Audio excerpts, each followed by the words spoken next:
meeting of the Southampton Town Board to order on this 26th day of October 2021. Please rise if you're able and join me for the Pledge of Allegiance.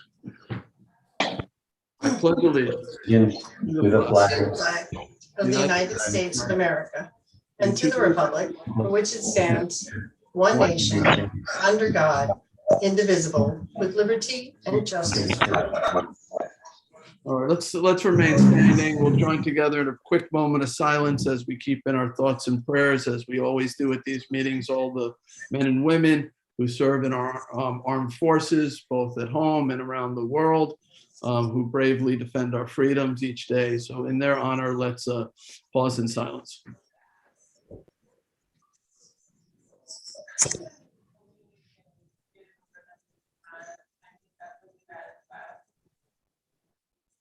All right, thank you.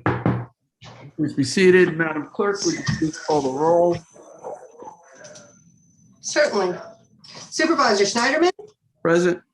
Councilwoman Lofstad, Here. Councilman Martell, Here. Councilman Bouvier, Here. Councilman Schiavone. Present. All right, everyone is here. We're still via Zoom. I can't wait to be back together. It's Zoom has some advantages, but I think it has more disadvantages than it has advantages. I'd like to be back and having these meetings in the town hall meeting room, but we are still battling the pandemic, and we are still working on the elevator. So hopefully that will change quick and we'll be able to return to town hall. All right, first order of business, I will make a motion to approve the minutes of the regular town board meeting of October 12th, 2021. Second. Second by Councilman Bouvier, all in favor? Aye. Aye, approved. Okay, next I'd like to make a motion to approve the minutes of the Hampton Bays Water District Commissioners Meeting, October 14th, 2021. Second. Second by Councilman Martell, all in favor? Aye. Aye. I approve. All right, next is communications. Madam Clerk, would you please read the communications?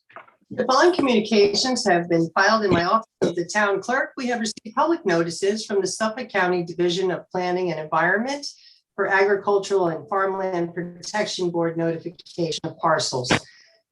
Village of Sagaponack, notice of adoption, financial disclosure statements from the list of individuals, and emails, letters, and land use applications regarding the following: change of the zone for concern for independent living, CR 39 Southampton, Hampton Bays Downtown Overlay District, resignation of Bridgehampton CAC members, Shinnecock Graves Protection Update, Zoning Board of Appeals application for a location at Harbor Drive, Sag Harbor. The following bid opening took place on October 20th for Quantuck Creek Culvert. And the following report was filed in my office from the Huntington Ready Mix Concrete Inc. and Next Gen Property Management LLC for groundwater monitoring plan dated October 2021. And that concludes the communications for this meeting's agenda. All right, thank you, Sunday. And so the first two public hearings both have to do with the budget. The first one is a public hearing on the 22 preliminary budget, and the second is to consider any increases proposed to maximum special districts. Do we need to do those as two separate hearings? Probably, right? All right, so let's do the first one then. Madam Clerk, could you read the first public hearing notice? Public hearing number 1 on the 2022 preliminary budget. All right, thank you. And we are joined this evening by Len Marchese, our town controller. We have presented a budget. You have had time to review it. Len, is there anything you want to say in terms of the changes to the preliminary budget? No, there was really no changes to the preliminary. We're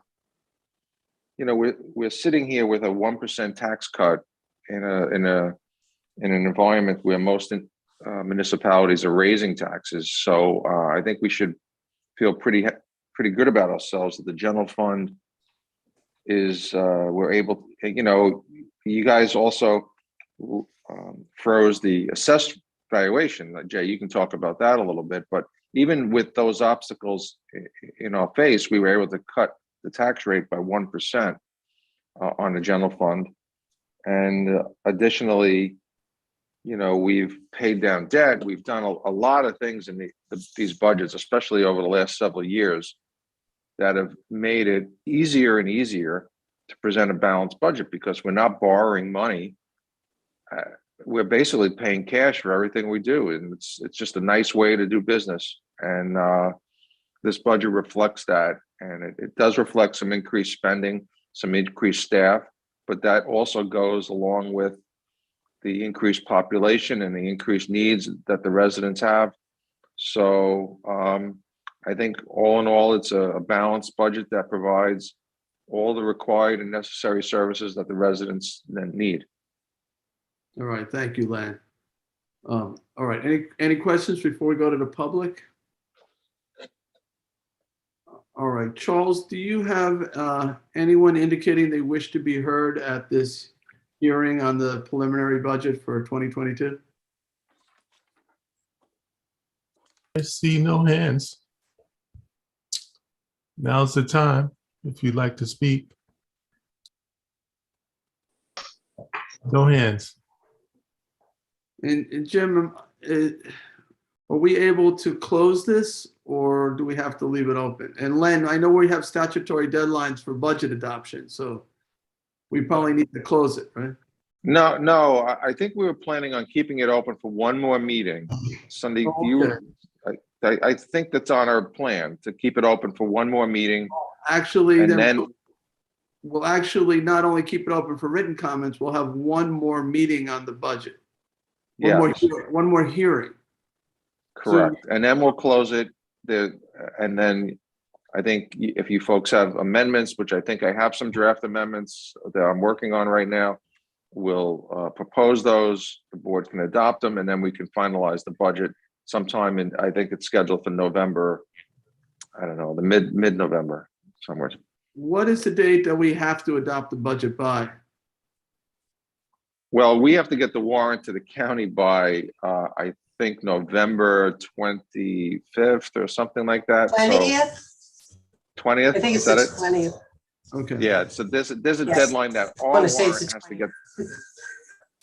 Yeah, so we need to adopt before then so that we have finalized numbers. And then, we don't only submit ours, we're responsible for the school districts. There's a whole process involved, Fire districts. Yeah. Okay. All right. So I'll make a motion to adjourn till November 9th at 1 p.m. Second. Seconded by Councilwoman Lofstad. All in favor? Aye. Approved or adjourned. All right. Sunday, the second public hearing notice. Public hearing number 2, to consider any increases proposed in the maximum amount to be expended annually in the town of Southampton special districts. All right. Thank you. And Len, I'll turn to you again. If you could explain for the public's edification and the boards about the special district and why this is a separate resolution.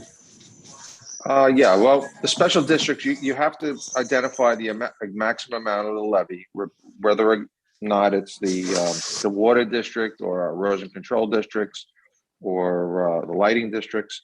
So there's a detailed packet out there that indicates how much each of the maximum amount that we're going to levy on each of those districts. And it's just a separate hearing. So, it's a lot of the same residents. It's just that you have a different option to speak on their particular districts. Right. So if you live in Hampton Bays, you have the Hampton Bays Water District, but somebody in Flanders wouldn't have that. But they might have Riverhead Water District or whatever, or various ambulance, fire, etc. And so for the purposes of New York State's tax cap, which is on the levy, we not only look at the districts that we control, but it's all of them, correct? We combine all this. Everything, yes, Supervisor, everything that this town board is responsible for falls under your tax cap jurisdiction. Right. So all those special districts combined, and we look at how much we brought in property taxes one year compared to the next, and we have this number we're allowed to. Typically, it's a couple percentages, 2%, whatever. There's a calculation. Yeah. Yeah, correct. And this year, when we did our budget calculations, we were over 700,000 underneath the cap. Right. Which is significant. Yeah, so we'll be able to carry that forward next year. And, you know, if we need to, we have some cap room. Flexibility. Okay. All right. Any questions for the controller? All right. Let's go to Charles. Charles, is there anyone from the public who wishes to be heard on the special district budget? The changes, you need to raise your hand or click the raise hand icon. Yeah, I'm not seeing any hands. All right, so let's do the same thing. Why don't we adjourn it to November 9th at 1 p.m.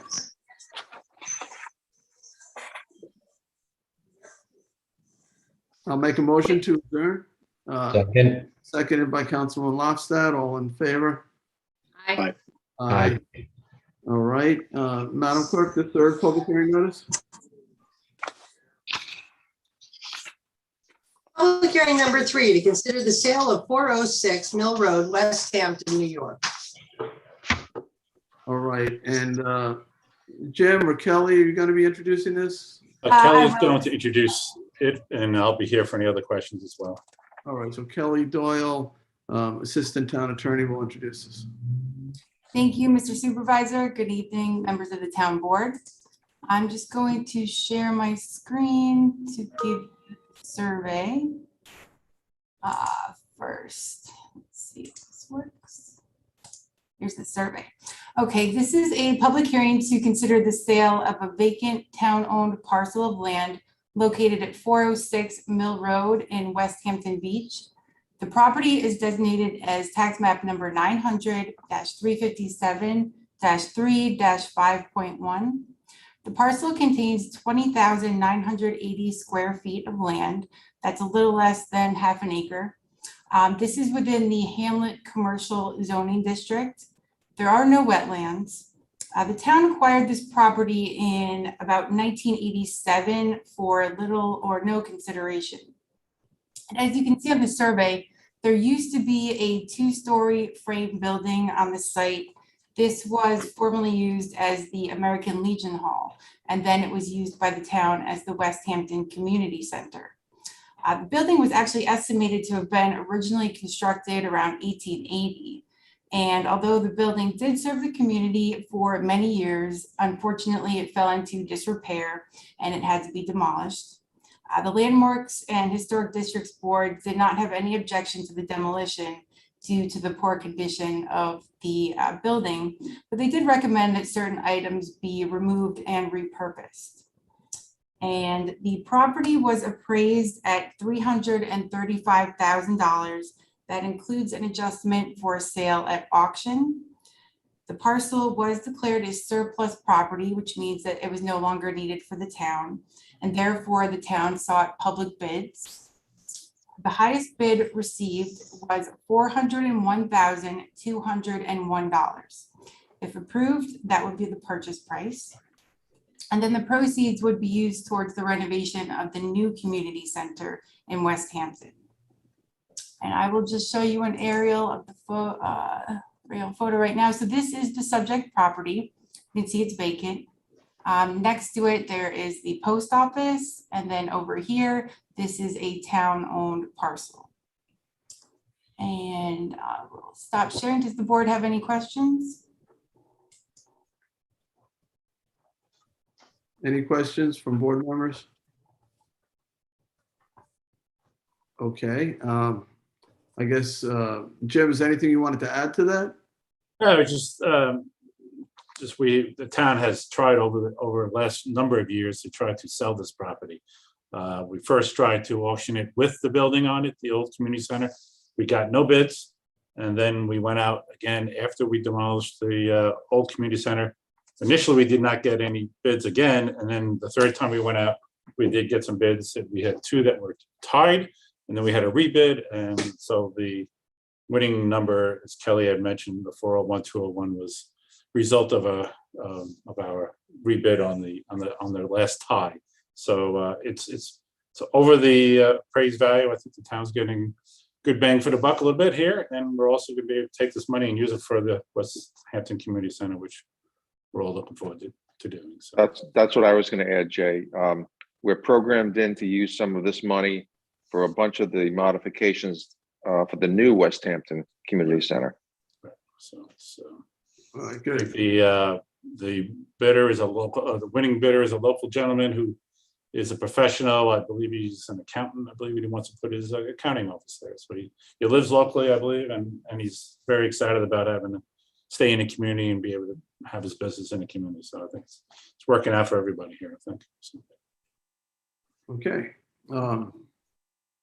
So let's go to the public. Charles, I guess I should say, if you want to speak at this public hearing, the third public hearing, you need to click the raise hand icon on your screen so that we know you want to be heard at the public hearing. Public hearing number 3. I see no hands. Okay. Jim, I don't need to keep this open, right? No, I don't think we need to keep it open. All right, I'll make a motion to close the public hearing. Yeah. Seconded by Councilman Bouvier. All in favor? Aye. Okay, hearing is closed. We'll move on to public hearing number 4. Madam Clerk? Thank you, Kelly. Thank you. Good night. Thanks, Kelly. Public hearing number 4, to consider a local law amending Chapter 330 zoning of the Southampton Town Code with the addition of Article 14, Cultural Resources Protection Overlay District. All right, thank you. I'm gonna allow Dave Wilcox, our planning director, introduce this, but I'll just say a couple quick words at the beginning here. So this is, if you recall, we had a moratorium on development for a while. That was so we could study what policies and procedures we needed in place to better protect cultural resources, in particular, possible human remains. We do have the indigenous people of the region, the Shinnecock, though there were others as well who were here, and it's important that their ancestors who might have been buried in unmarked graves. We do our best to try to avoid disturbance of those areas. It's also important, other burial areas. There's certainly colonial era burial areas, cemeteries, as well as cultural resources from early habitation periods. So we're joined by Janice Shearer, our Land Planning and Development Administrator, as well as Dave Wilcox, our Planning Director. We have worked to try to put together some reasonable protections so that when construction is happening in some of the more sensitive areas, there'd be a little bit of review with the hopes of maybe avoiding, potential desecration of graves. So, Dave, do you want to take it from here? Yes, good evening. Thank you, Mr. Supervisor and Town Board. Charles, if I can, I'm going to share my screen. You may, sir.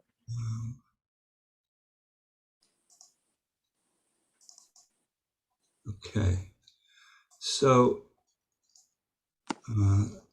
I'm just going to read through some of the highlights of the code that I've highlighted in yellow. I'm not going to read the whole code. And if you have any questions as I go along, just interrupt me and I'll explain further. So the intent of this local law is to establish a cultural resources protection overlay district within which construction and development activities requiring either a building permit, a site plan approval, or a subdivision approval, or an authorization from a town department head for some activity occurring on town land or in a town street right of way. It would require, I lost my train of thought. Any activities that exceed specific site disturbance thresholds in connection with these types of development activities, and depending on their proximity to known burial and other sensitive sites, will be required to conduct an appropriate cultural resources investigation for the purpose of identifying the existence of burial sites, human remains, associated funerary artifacts, and other culturally sensitive archaeological sites. And this would also ensure that such sites remain and the artifacts are undisturbed to the maximum extent practicable. So it's a proactive approach to trying to uncover or identify these potential cultural resources before an actual construction activity would occur. The applicability would be within what we're calling, there's 3 sub areas of the cultural overlay district. So the provisions of this article will apply to lands in the town, outside of the Shinnecock Indian Nation, and outside of the incorporated villages, and encompassing properties in the following areas. So cultural resource area A, and I'll go to the maps after I just describe the overlay sub areas. But area A is the area of most sensitivity. And these areas were identified by the town's archaeologists who prepared a phase 1 cultural resource investigation. That phase 1 essentially looked at all past archaeological assessments that had been done in the town, well, not in the whole town, but within the Shinnecock and Sabonic areas. And it identified where these previous studies had been done and the degree of sensitivity of those areas. So utilizing that, we've created these overlay district sub areas that range from less sensitive to more sensitive, and we've created different thresholds for determining when an archaeological assessment is needed in the particular overlay district. So sub area A, as I said, is of greater sensitivity, and this area encompasses the Sugarloaf Hill burial site and also the Shinnecock Fort. I think it's referred to as the contact period fort. These were identified as being the most significant in the phase 1A resource assessment. Area B is of less general sensitivity, but also representing sites that are known locations of archaeological discoveries, but because they're not necessarily associated with known burial sites, we created less restrictive thresholds, which would trigger the need for an archaeological assessment. And those areas basically are in Shinnecock Hills, near the fort area and near Sugarloaf Hill, but not immediately on those locations.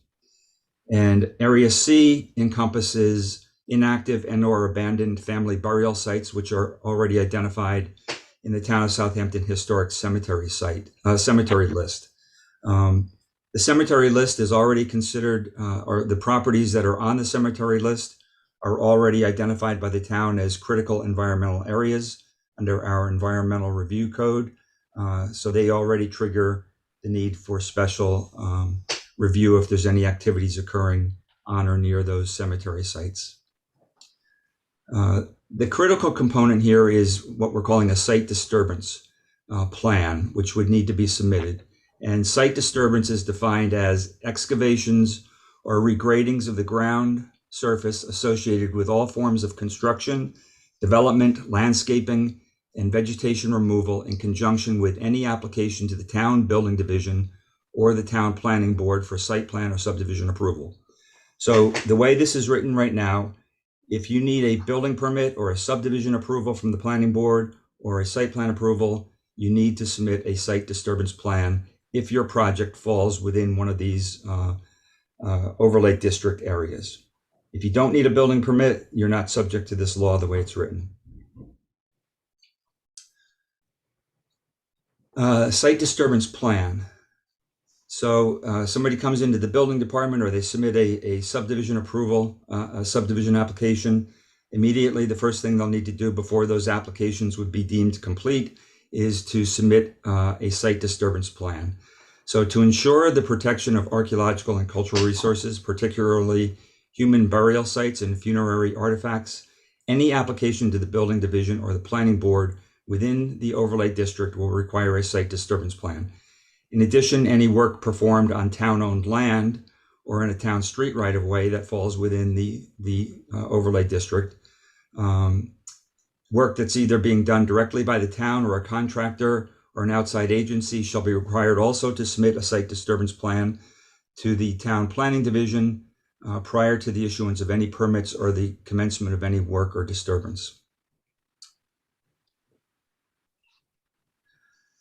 So let's go to the maps. And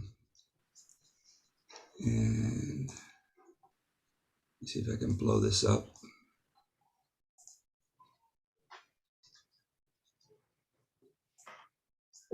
So I have a series of maps here that show the boundaries of the overlay district.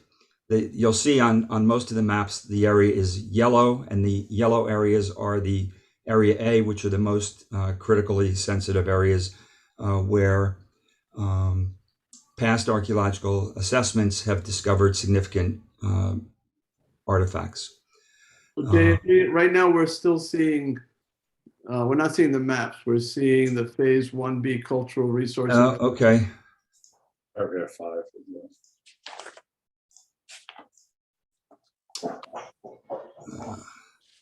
So You may have to stop sharing screen and then start up again. I don't know. Okay.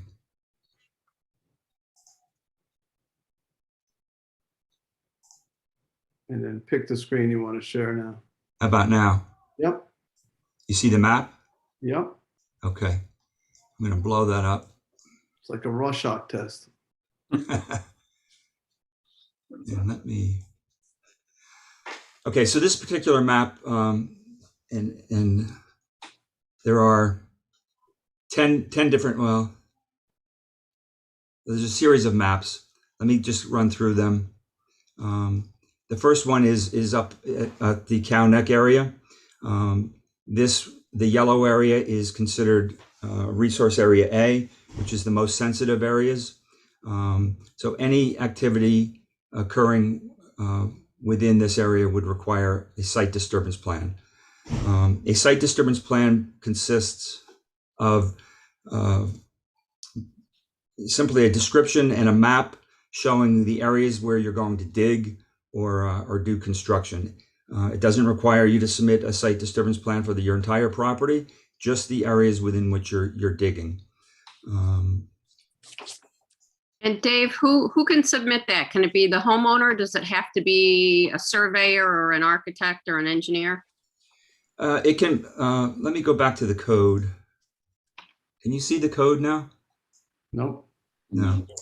Why isn't this doing this for me?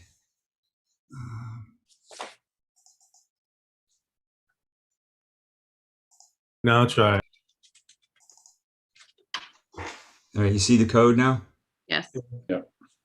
This worked better for me with a planning board. I was able to go back and forth between the different documents. So a site disturbance plan shall be based on a recent survey of the subject property. So as long as it's based on a survey, I believe a homeowner could submit it. It has to be no less than 6 months old, a minimum scale of 1 inch to 40 feet, with topographic contour intervals not more than 5 feet.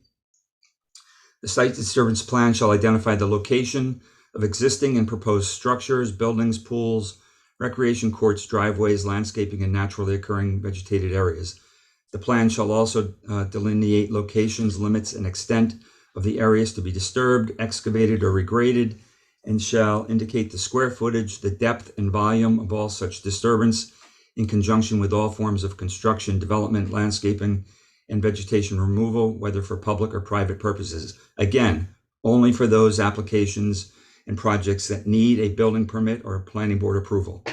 So anybody who needs a building permit is going to have a survey done, right? Right. So they can Correct. just note on there the additional information that you highlighted. Yeah. Right, for the most part, a building permit application is going to have a survey. It's going to show the location of buildings, the location of a swimming pool, a tennis court. So the only additional information that would have to be provided is the square footage of that area, which is probably already referenced on the survey, and the depth of the excavations associated with those structures. Okay, thank you. Yep.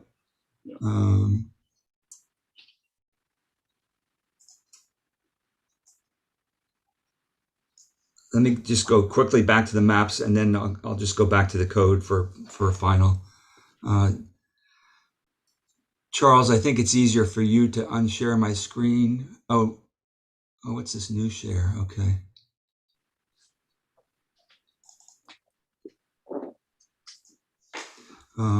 So this was the one, you see the maps now again? Yes. All right. So this is the Cow Neck area. If you look closely, you can actually see the tax parcels. We have had GIS identify, and actually they've plotted all of these areas onto the GIS, so we know exactly how many parcels, and we can generate a list of all the, well, we have generated a list of the tax parcels. Just for your information, there are 595 parcels contained within the overlay district sub-areas. Of these 595 parcels, 455 are already built on with residential development. That represents 76% of all of these properties. 97 properties are zoned residential and are vacant. That's 16%. And the remaining 8% or 43 parcels are developed commercially. So 76% of all the properties in the overlay districts are already built on, for the most part, fully developed. The only thing that would be captured on those properties would be an addition onto a house, construction of a pool, or things like that are coming along after the initial house was built. So those would typically be, small additions. We're not looking at, the construction of another house. Although if they demolished the house and built a new one, we'd be looking at the footprint of the new house. But on 76% of these properties, we're just going to be capturing, minor additions that a homeowner might put onto their property. And again, the site disturbance plan would just have to look at the square footage of the area of the structure, the pool, which are generally going to be relatively small in the context of the entire property. So these aren't going to require extensive archaeological assessments. You might be looking at 500 square feet at the most, perhaps, or more. It depends on what they're building, but we're not anticipating large areas that will require an archaeological assessment. And as the board may recall, we approved a fairly significant acquisition in this area that we're closing in a couple of weeks, involving a lot of the Cow Neck properties. So it'll take a number of these off of possible. That's correct. And I think, Councilman, Attorney, this area right here, I think the town has been considering some acquisitions. Yeah, we've got quite a few of them. I think 3 or 4 of these properties are vacant at the time being. So that would be good to take those off the playing field. The other large area on this plate is the National Golf Course. Past archaeological studies have identified very significant finds along Sabonic Creek and on the golf course. There were 6 or 7 actual village sites that existed along Sabonic Creek. So again, those are in yellow. Moving further south, we get into the Shinnecock Hills golf course and Southampton golf course. Moving further south of the railroad, These areas, again, we tried to take a radius of 500 feet from the known site of the archaeological dig, the historical dig that were conducted. Some of these digs were done in conjunction with planning board subdivision approvals. I think actually all three of these where the significant finds were based on archaeological assessments that the planning board required. So we tried to identify the center of that significant area and drew a 500-foot radius around it. And then I tried to capture any parcel that fell within that 500-foot radius. So that's why you see these are all kind of similar in size. I didn't think it was particularly useful to have the overlay district split parcels. So if a good majority of your parcel was within that 500-foot, I included the entire tax parcel. So again, these are all Area A, which would require a archaeological assessment pretty much for any site disturbance. As we get down into Shinnecock Hills, again, these two are this area here and this area here. This is the Sugarloaf Hill burial site, and this is the contact period fort. Although this was the moratorium area, this combination of parcels, because these properties out here were more than 500 feet away from the location of the contact period fort, we didn't feel that those were should be as important as the area A. So we created a less sensitive area, and those are the area Bs.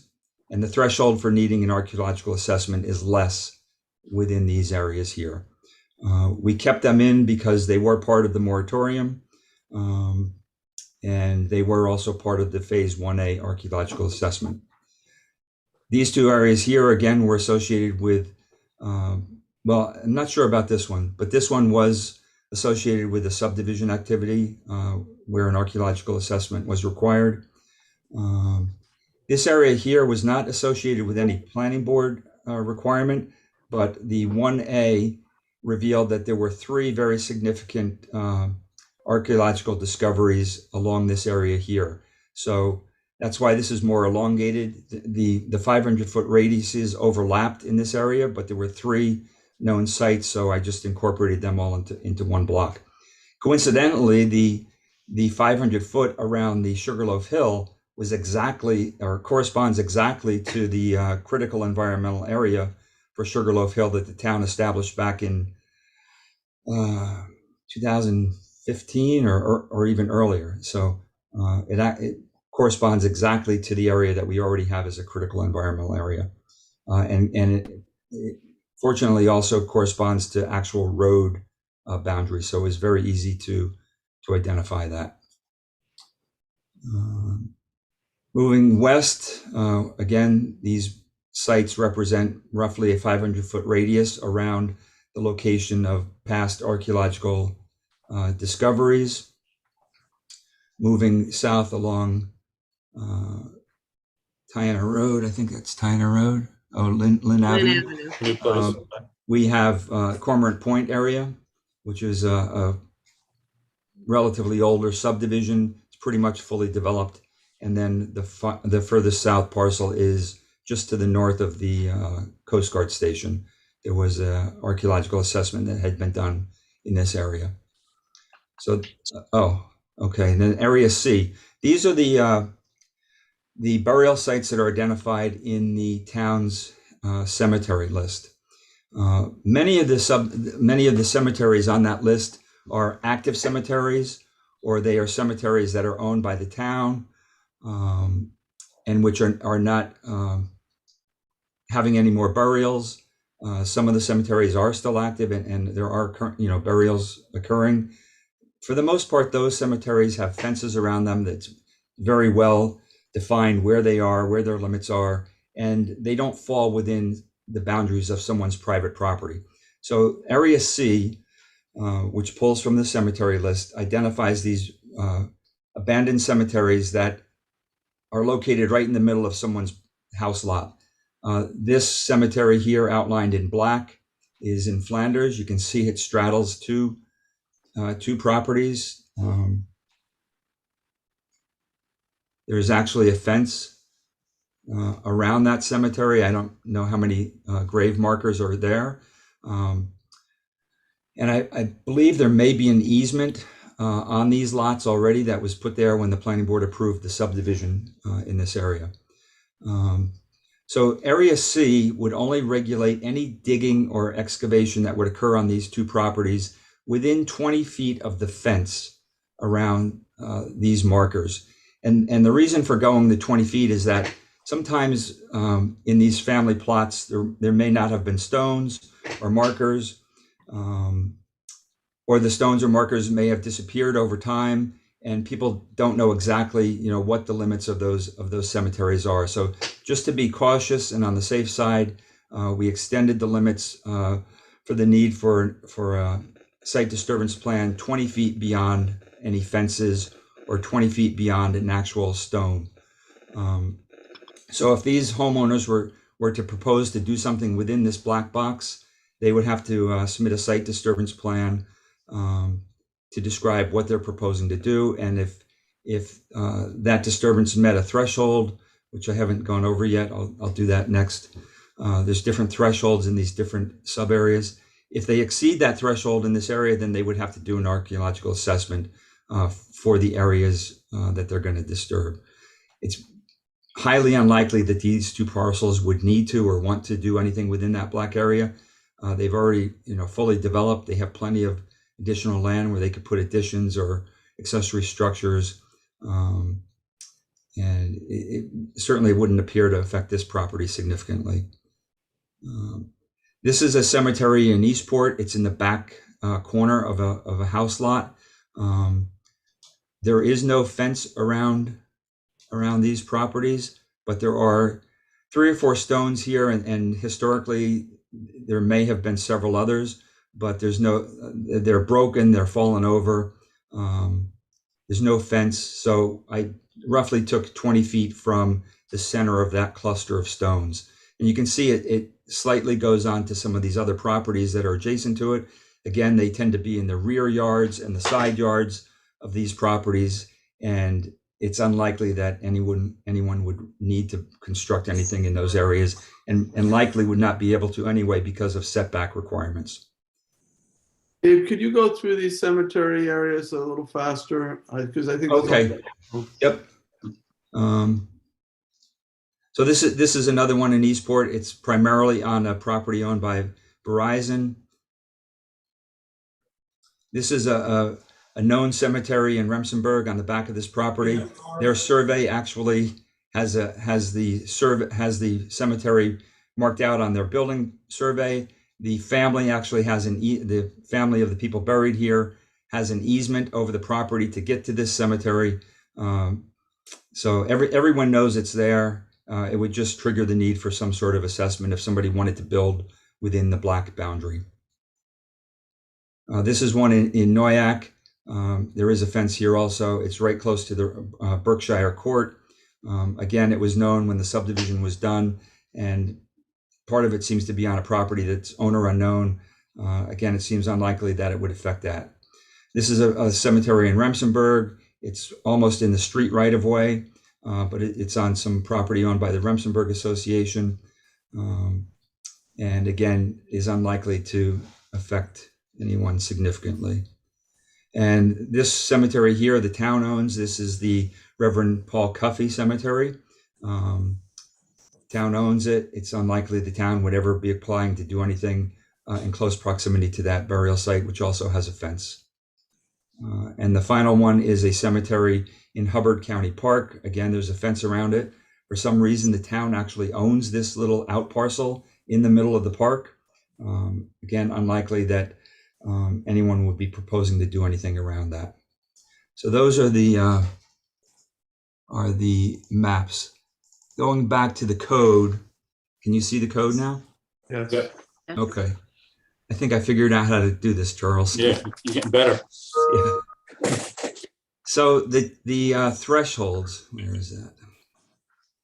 All right, in Area A, after looking at the site disturbance plan, if you're proposing to do any disturbance at all on a parcel that's in the Area A, which are all those yellow parcels, all those yellow overlay districts, any disturbance at all will require, am I getting that right? Hold on. Yeah, I think you're right. It will require The site. an archaeological assessment, correct. If you're in Area B, which was the green areas, which are pretty limited in scope, right around and near the Sugarloaf Hill and the fort area, any disturbance or any excavation and depth greater than 2 feet and 20 cubic yards or more would trigger the need for, if you recall, originally we just had a depth component here, but the town board suggested that we should actually make that greater than 2 feet and also greater than 20 cubic yards. So if you're going 4 feet deep, but you're only doing 10 cubic yards, you don't need to do an archaeological assessment.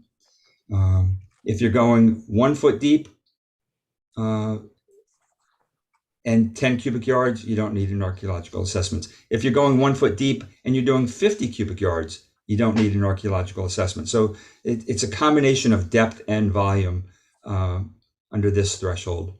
The second threshold would be any sort of excavation exceeding 50 cubic yards, regardless of how deep you're going. So, if you're 1 foot deep and 50 cubic yards, you're going to do an archaeological assessment. And the third threshold is any new house construction. So if you're a vacant lot and you're building a new house, you automatically have to do an archaeological assessment, again, just within the limits of the footprint of the house, of your swimming pool, and things like that. So if you have a 5 acre lot, you're not doing an archaeological assessment on 5 acres. You're just doing it on the footprint of the areas that you're excavating or disturbing.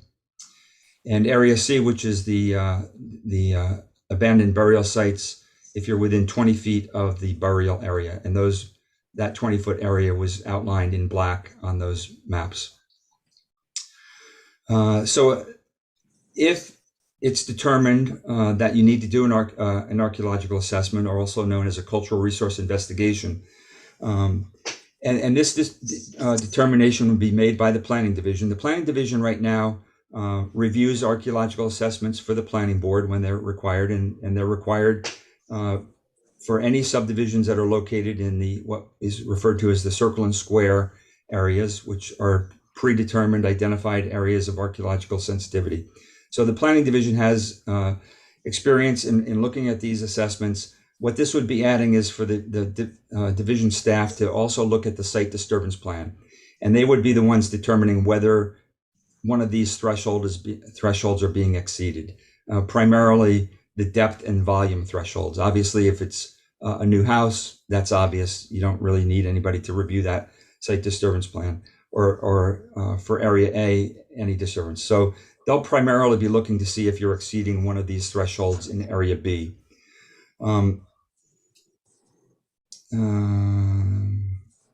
So if the planning division determines that you are exceeding a threshold, then the application for the building permit or the subdivision approval would be considered incomplete, and the applicant would be advised to prepare an archaeological assessment that would be submitted to the town, and they have to be prepared by a registered professional archaeologist. Archaeologists that are registered by the state are familiar with the standards set forth by the New York State Archaeological Association, and the town expects that those reports are utilizing those standards. The applicant or the applicable town department head, in the case of a disturbance on town-owned land or town street right-of-way, shall be required to mail written notice by certified mail, return receipt requested to the Shinnecock Indian Nation Tribal Office, advising of the pending nature of the proposed construction, development, or disturbance, together with a copy of the project application and a description of the site disturbance plan. For those applications and projects determined to exceed a site disturbance threshold, The Phase 1B investigation shall be submitted by the applicant and referred to the Town Planning and Development Administrator. I think I already covered this. The Town Planning and Development Administrator will provide a copy of the Phase 1 assessment to the Shinnecock Nation as well. So initially, there's the site disturbance plan is sent to the Shinnecock Nation, and then if that warrants a cultural resource investigation, that report is also forwarded to the nation. Just for an informational purposes only, not expecting them to comment, but they certainly can. But there would be no time period for requiring them to respond or comment on it. But as I said, certainly if they do have comments on it, they would be welcome to submit those. If the conclusions and recommendations of the Phase 1B cultural resource investigation, again, so the Phase 1B, that's the first stage of a cultural resource investigation. If the conclusions from the professional archaeologists say there's nothing here, there's no need to do any further investigation, that ends all the need for any further archaeological investigations. Based on those conclusions, if the town agrees with those conclusions, the development application can proceed, or the site plan or planning board approval, subdivision approval can proceed. If the conclusions of the archaeologist are that there should be further investigation, then the development applications would still be considered incomplete, and the applicants would be advised that they need to submit a Phase 2 cultural investigation. Those investigations go into further detail. They tend to focus and concentrate around test holes where artifacts or where cultural artifacts were discovered, and they build outward from that. If after Phase 2 it's determined that there's something really significant, it's worthy of National Register and shouldn't be disturbed at all, then a Phase 3 is conducted.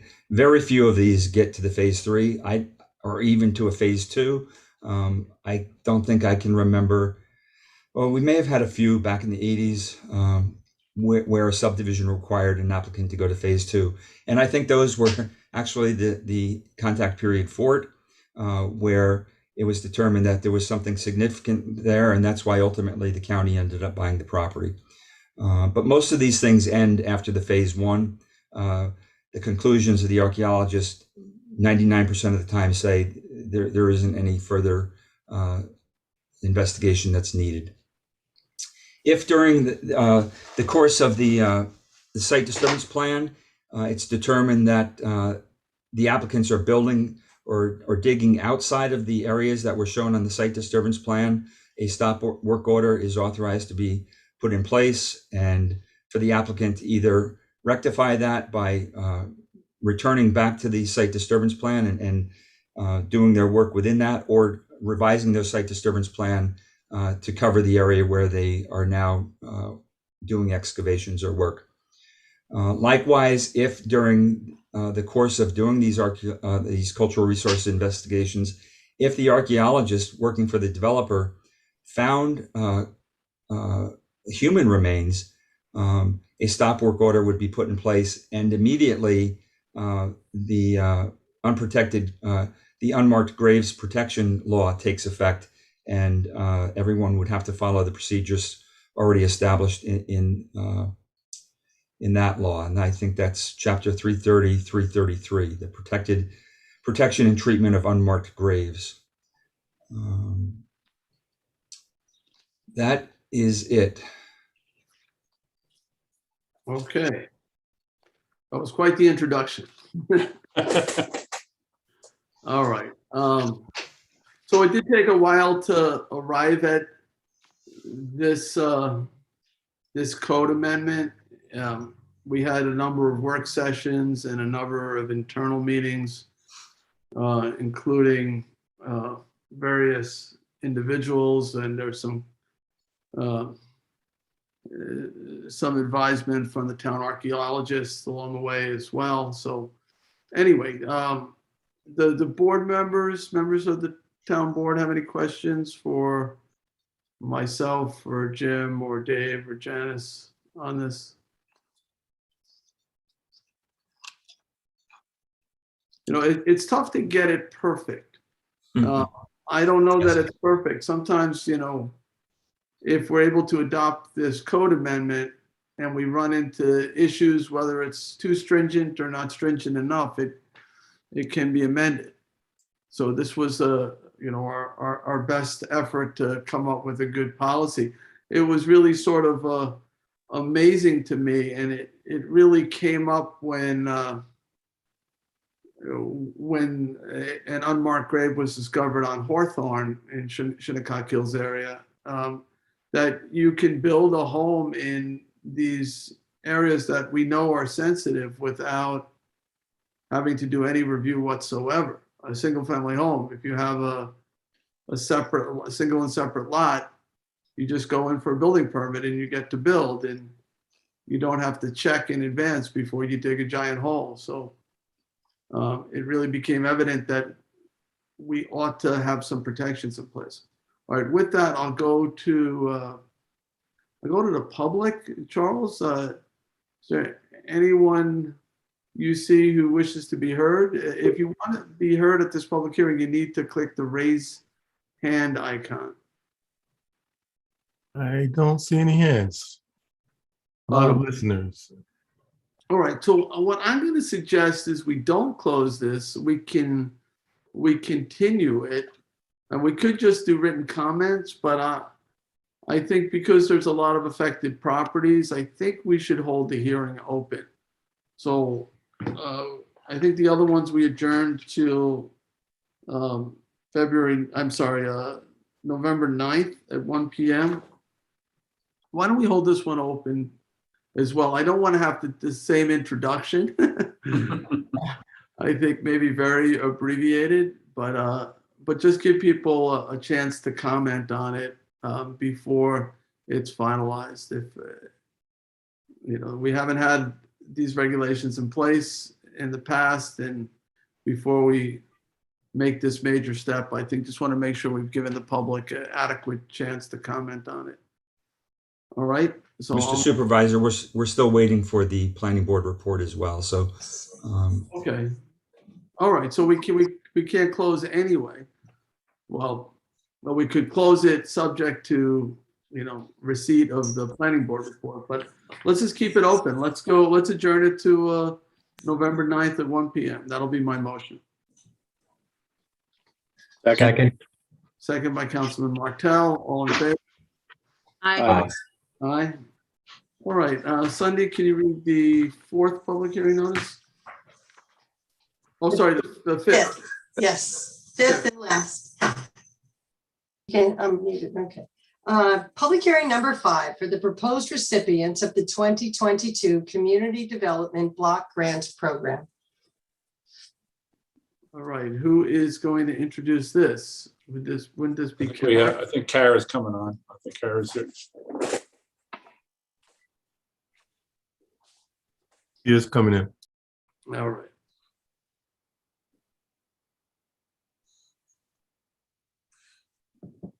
There she is.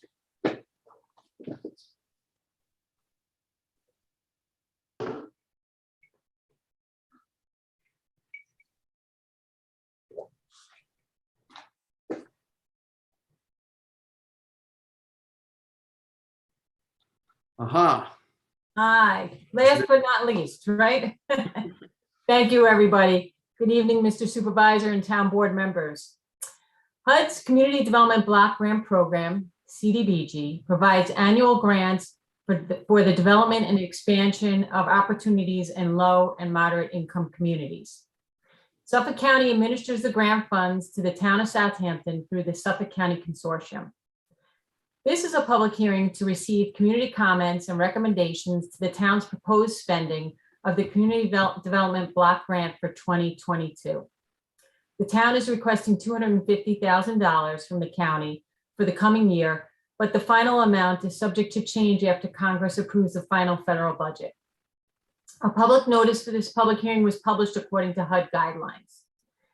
Each proposed activity must meet one of the following national objectives to be eligible for the program.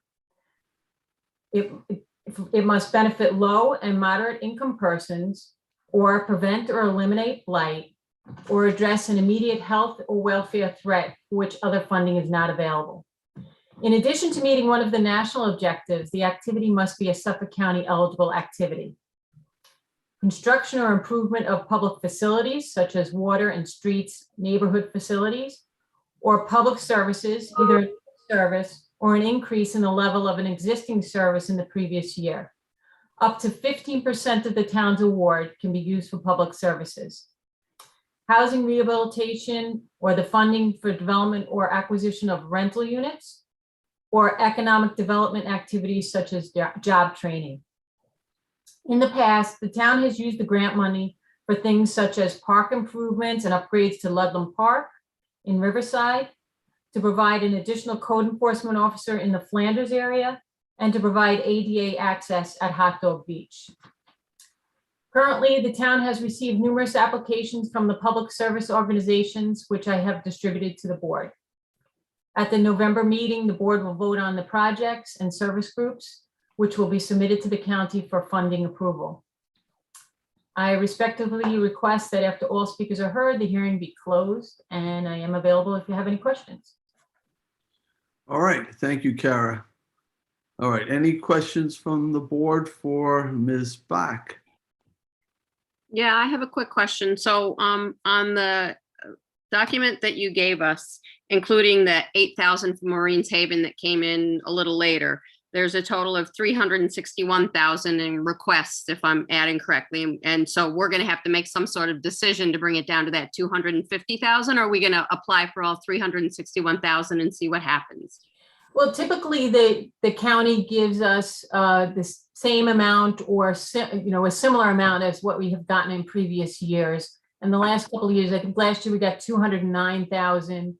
The year before that, I think it was about 225. So we're applying for about the same amount that we received in the previous years. Okay. So we're going to have to make a decision after we hear all the proposals. Yes. Okay. Tough decision. Yeah. Okay. Thank you. Okay, so let's go then to the public. If you I are, have someone. yep, if you're watching, click the raise hand icon so that we can recognize you and have you comment to the board. All right, hi Molly, how are you? You're gonna have to unmute. You're muted, and you have, Molly, you have 3 minutes to make your comments known. Thank you. Thank you, Mr. Supervisor and Town Board and Kara for inviting me to apply and for speaking tonight. I submitted an application for Heart of the Hamptons to receive $30,000 in funding from this Community Development Block Grant Fund. We have seen an enormous increase in the number of people that require our food pantry and financial assistance since COVID. It really hasn't slacked off at all since the height of COVID in March of 2020. It has evened out, but we have been distributing just about as many meals and even more financial assistance than we were in 2020, and almost 3 times as much as we were in 2019. So, we firmly believe that for families that were already living paycheck to paycheck, it's going to take at least a few years for them to bounce back from COVID.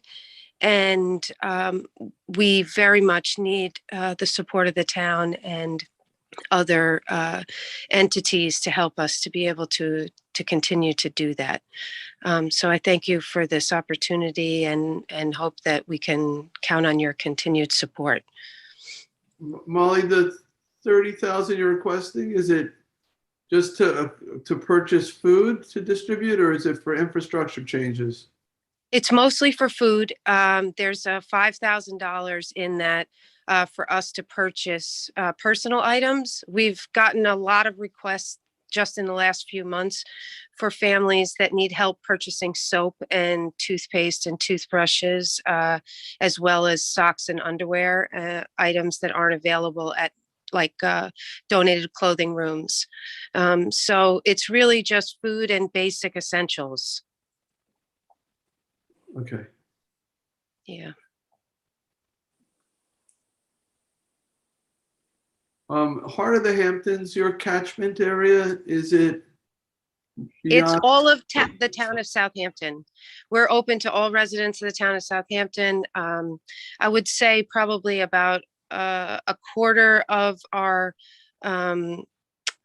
customers come from within Southampton proper, 11968, but also Riverhead, Flanders, Hampton Bays, Sag Harbor, Bridgehampton. We have about 4,400 residents of the town of Southampton that we service each year. Wow, okay. Yeah.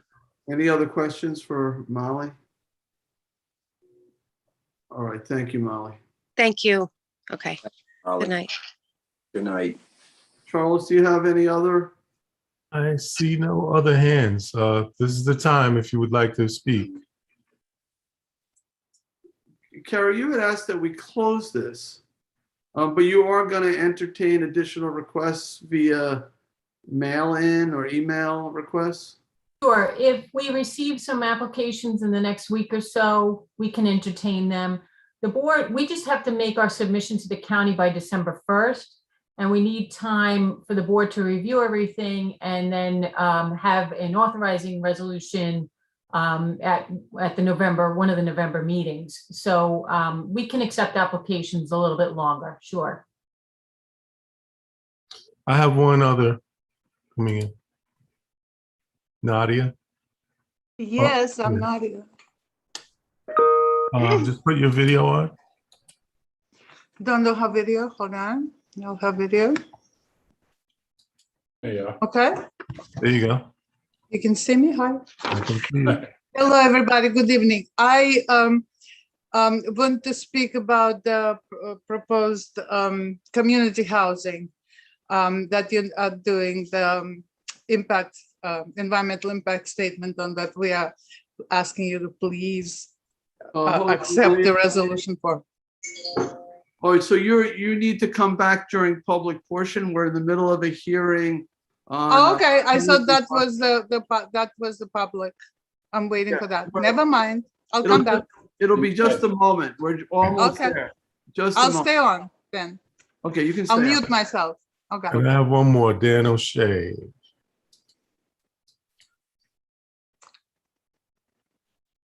He's coming in now.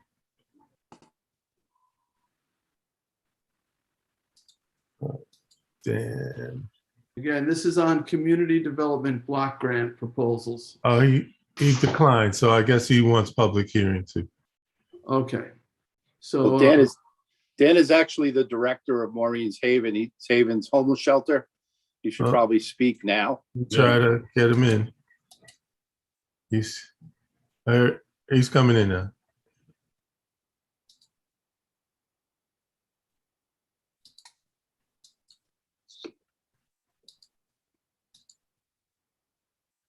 There it is.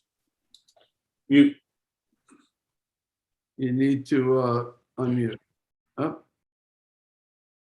You're still muted, Dan. You're almost unmuted. Unmute, Dan.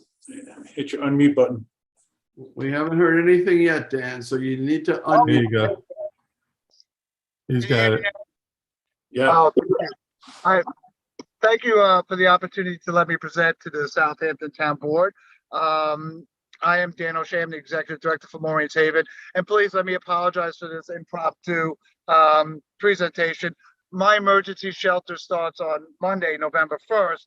And today was the only opportunity I could take my staff out for a little kickoff dinner and stuff. So I'm standing outside of Buffalo Wild Wings. But I did feel that it was important to take a moment to speak to the town. So again, I'm Dan O'Shea with Maureen's Haven Homeless Outreach. We were founded in 2002, and we are the only agency on the east end of Suffolk County that is solely dedicated to the homeless in our community. The town of Southampton has been longtime supporters of our mission, as well as the homeless, and it is this time that I am requesting support from the Community Development Block Grant. For those who are not familiar, Maureen's Haven runs an emergency winter shelter program that begins November 1st and goes for a full 6 months, 7 days a week, holidays and all, and that'll end April 30th. In the town of Southampton itself, we have at least 9 congregations and houses of worship actually hosting our guests on a nightly basis. And that goes from West Hampton to Southampton, Hampton Bays, Bridgehampton, all the way up to Sag Harbor. In addition, we have numerous supporters from other congregations helping us out, as well as civic groups, businesses, youth groups. It is truly an engagement, a vehicle of engagement for the communities. We find that is important for the congregations, as well as helping the homeless in our community.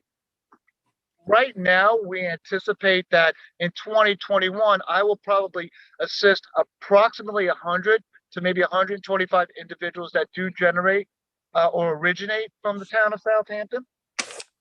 And, going into 2020, I anticipate that number to be about the same. I'm sorry, 2022.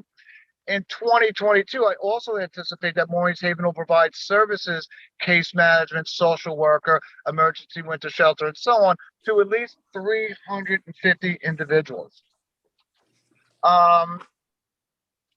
I think what is really important to note about Maureen's Haven is that we are truly a grassroots organization. We receive less than 14% of our funding from government sources, whether it's county or local governments. Everything else that we get on the funding side does rely heavily on grant writing, foundations, private donations, and so on. But I have to say, I've been with the agency 4 years. It is a fantastic program. We have community members from across the entire East End coming out to support our mission. And it truly is an amazing mission. Without Maureen's Haven, the folks that we do house in the wintertime would truly have nowhere else to go. Many of them are undocumented. A lot of them are unable to use social services, whether they be sanctioned or just reluctant to use the services. So for a lot of our population, Maureen's Haven truly is their only last hope. So at this time, I'd like to say thank you once again for the opportunity to present, and thank you more importantly for all the support that we've received throughout the years. And finally, I do have to apologize for the impromptu standing outside of the shopping center, but I did want to take the opportunity to speak directly to the board. So thank you very much. And Dan, what's your specific ask? How much money is it? Did you say? I believe it was 8,000. Yes. Okay. 8,000. Yes. All right. Thank you. I'm familiar with your organization. Sure.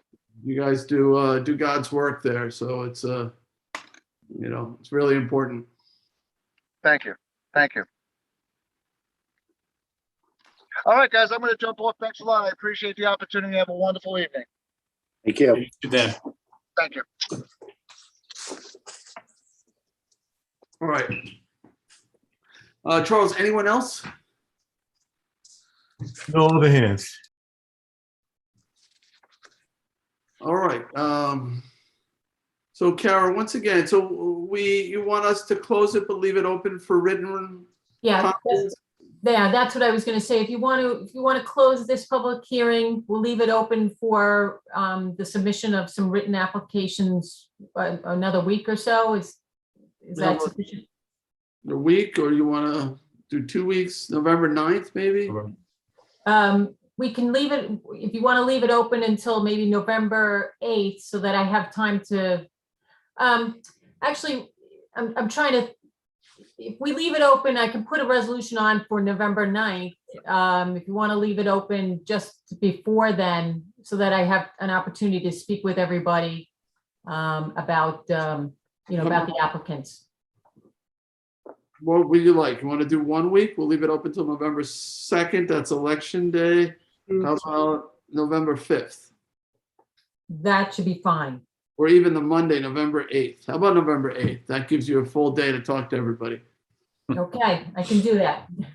All right, I'll make a motion to close the public hearing, but leave the record open for written comment up until end of business on November 8th. By 5 o'clock, is that good? That's fine. All right. Second. Seconded by Councilwoman Lofstad. All in favor? Aye. Aye. Okay, thank you. So that's the end of our public hearing. We're going to move on to public portion. Nadia is still there with us. So public portion is for anyone to speak on any topics, maybe resolutions that are upcoming or any other issues they want to bring to the town board's attention or make their opinions known. So we'll take Nadia first. Let's get your video back and your audio back. I'm getting everything back. I'm back. And then we'll give you 3 minutes, Nadia, to tell us Okay, I got 3 what's on your minutes. mind. All right. Sorry about it in before. Anyway, but thank you so much for letting me this opportunity to talk. It's still about the community housing that I'm a big proponent of, because I felt that this summer, I'm usually doing 4 markets in the summer, and I was only able to do 1 myself because I couldn't find anybody to work. It's a big portion of my income. So last time I was here at the board meeting, and I heard all those people, a couple of people here who were talking, and they were against the community housing development that was proposed. And I wanted sort of to address myself to them, because maybe they're listening, or to anybody else who's against it, maybe they're listening, because I want to say I had the same concerns that they're having. I also want to have clean air and clean water. I also own a home, and I want my house's value to go up. I have the same thing about density. That was always such a bad word, but I also understand that 5-acre zoning for 10,000 square feet, monstrosities, ecological monstrosities, and 4-acre of lawn that, guzzle water and God knows what fertilizers that go into ground. It's not not the way to go. So when I went to the IMBY meetings, turned out that a lot of those concerns of mine had answers, because not only you're going to adopt a resolution that we can study what might happen with this site, but we already have development that already happened. I mean, the same developer have developers up the island, and plus the Southampton housing authorities had 2 very similar development in town, in Spun and Speyong, and 1 in Sandy Hollow. And you can go there and you can see everything yourself. You can see what it looks like. You can see their water treatment plant that looks like a blooming garden. They already know what happens to the traffic. They already know what happened to the crime in the area. They know where those people are from, because Curtis Highsmith from the housing authority told us that he has zip codes of all those people, but can see where they moved from. So I personally, all my sort of fears and concerns were addressed and allayed. And I really, really think that everybody who still is not on board should go and listen to this and look at facts and look at statistics. Because if you don't go and you don't look and you don't see like really what happens, and you just already made your mind that you're against it, then it's probably not about the water, and it's not about the air, and it's about something else that's ugly, and I don't want to talk about it. And I just want to leave it right here. Thank you. Okay, thank you, Nadia. Thank you. All right, I see a cartoon that looks like Michael Daly. Michael J. On a good day. There it is. Sorry, Mike. All right, Michael. Yeah, welcome. the reality does not live up to the cartoon, as in so many cases. But I know that you're going to be voting on acceptance of the final scope for the draft environmental impact statement for Concern Southampton this evening, and I want to support that. I did read it today. It finally became available to the public at 4:00 today. And while it seems very severe and very repeated all the potential negatives, I think you'll find that that Concern is going to be able to address those concerns, no pun intended. I urge you to continue moving forward on this as quickly as possible so that we can put that shovel in the ground to help alleviate our community housing crisis that we're experiencing right now in the town. So not going to stay around for page 46 on your votes today, but I encourage you to accept that final scope. All right. Thank you. Thank you, Michael. Brioni is next. I believe that's how you pronounce it. Hey, it's Bryony. Sorry. That's okay. Good evening, everyone. I, like Nadia, was here and Michael was here a few weeks ago when we were discussing concern, and I am also just here to support that project and to encourage you to just adopt this final scope as soon as possible so we can address this housing crisis that we're in. You know, I recently learned that East Hampton town has, I think, over twice as much affordable community housing per capita than Southampton town does. And I just wonder why that is, and really urge you to change that. We all need to shoulder the burden of helping those who don't have gajillions. And I really think Southampton town can be doing more, and supporting adopting this final scope is just to get this process moving forward as soon as possible is one thing that you can do. So thank you. Thank you. Anton is next.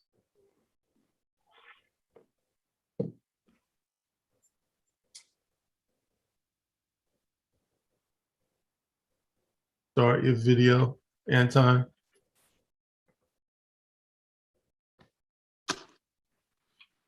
You gotta unmute.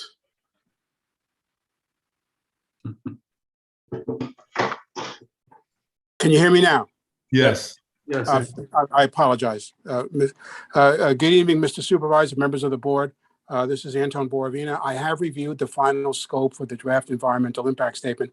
It seems generally adequate in terms of the matters it should be discussing as the draft environmental impact statement is prepared. There is one matter which is not clear to me that has been or should be, and I think should be addressed. Again, and I indicated this to the board last time. My understanding is that the project, once it becomes available to accept applications, those applications cannot discriminate on the basis of local residency, but are available for all residents around the country, and that would of course include Long Island. And that's going to result in even more traffic and other infrastructure demands on the town, including the community that surrounds the application. I'm sorry, surrounds the property. So I would ask that the scope of the DEIS include its analysis of that impact to the town and to its residents. And then that's it. Thank you, Mr. Supervisor. Anton, can I ask a question? Because I want to better understand what you're saying. So I know with some of these projects, because of federal funds, et cetera, they can't discriminate in terms of who gets to live there. But you're saying that it would be more traffic if, let's say, somebody moves from Brookhaven town into this unit, into a unit there? I'm not Yes. following, you know. So if somebody's already in the community, let's say they're living in Bridgehampton and they move in, it would potentially then free up a unit in Bridgehampton for somebody else moves into. I'm not following, assuming that the people living there are working in the community. It's not a summer residence, right? It's the people who are going to occupy those units are going to be working in the community, jobs that already exist in the community. So maybe, and though in experience has shown that primarily it will be filled with people from the community, it will be advertised locally, but okay, I grant you, maybe a couple of units will end up with somebody who didn't live here before. I'm just not sure how that's going to lead to more traffic. Well, I certainly agree, Mr. Supervisor, if you're talking about the freeing up of a residence in Bridgehampton. But I do believe that there is the potential for those living in, for example, Flanders, Riverhead, and elsewhere, including Brookhaven, by the way, who have need to reside in Southampton rather than commute to Southampton, and or may decide actually to relocate to Southampton on the basis that there is affordable housing available as a result of the concerns development of the site. So in that regard, I would submit that there is a potential for increased traffic impacts associated with the granting of the application. Wouldn't that, Anton, wouldn't that be bringing them closer to where their job is and therefore decreasing traffic? Well, no, to the extent that the services of the town, I believe the purpose of in approving the application is to allow local residents to obtain affordable housing and to have those local residents facilitate the need for or the demand, I should say, for jobs in Southampton without being a magnet for other areas of particularly in Long Island, to the residents in those areas to now coming into this Southampton when they otherwise would not have. And so I would submit that there's a potential, of course, for the project, if granted, to meet or to at least attempt to meet the employment needs and the local employment needs and the need for local affordable housing. That's yes, but at the same time, there would be greater impacts associated with with traffic generated by that did not exist before, and which is now the result of the application's approval, allowing 60 apartment units or affordable housing units, I should say, on the property. So it seems like the major labor demand is occurring east of the Shinnecock Canal. And so we've been really trying to focus on, to help reduce traffic, among other things, is to create some affordable housing east of the canal where, a lot of the jobs are. Because, we have a lot of people now who are commuting, some who don't live in the town of Southampton at all. They maybe live in Patchogue or Yaphank or Mastic or even further west, who are filling these jobs east of the canal. So it just seems like if you could have workforce housing east of the canal, you'd have a significantly reduced traffic going over. There's only two roads that cross the Shinnecock Canal, and that's a real pinch point. And it seems, the basic premise is that we'd be reducing traffic by creating workforce housing closer to where the jobs are. But because this is on a scope for an EIS, and you're asking us to make some change based on a presumption that there would be additional traffic because some of the occupants might not already live in the town of Southampton. I just want to make sure I understand where you're coming from, because it just seems counterintuitive to me. Well, it's not that. What I am indicating is that the scoping resolution should include an analysis of these very issues. I am not stating, and certainly I will look at, as everyone else will look at, the investigations and the exam that the applicant has made and the town has made regarding all of the matters identified in the scoping resolution at the appropriate time. And I'm just requesting that an additional matter be addressed concerning what you and I have discussed now, dealing with increased traffic patterns. I do believe, from my understanding of traffic congestion in the East Hampton, including, by the way, the North Fork as well, and how and west of the canal, how local roads can be and will be impacted by traffic generated or generating development of property. And having 60 units that provides for affordable housing, and which at the same time, and which is available to residents, not just in the town of Southampton, is going to increase that traffic burden. And I'm not talking about those who live in Bridgehampton, where there will be a replacement. So I'm just requesting that the scoping resolution include that kind of analysis for purposes of later review and comment. I know Janice, you wanted to comment. It still strikes me as an odd thing to address. Like if it was a 60-unit housing subdivision and we were doing an EIS, and it could be a summer home or it could be a year-round home, and I don't know where the people who are going to occupy the summer homes are going to be living as their primary residence. It's an odd thing to try to analyze because we have no idea who's going to end up in the units. So I wouldn't even know where to begin. And I don't think it's ever come up before in an environmental scope.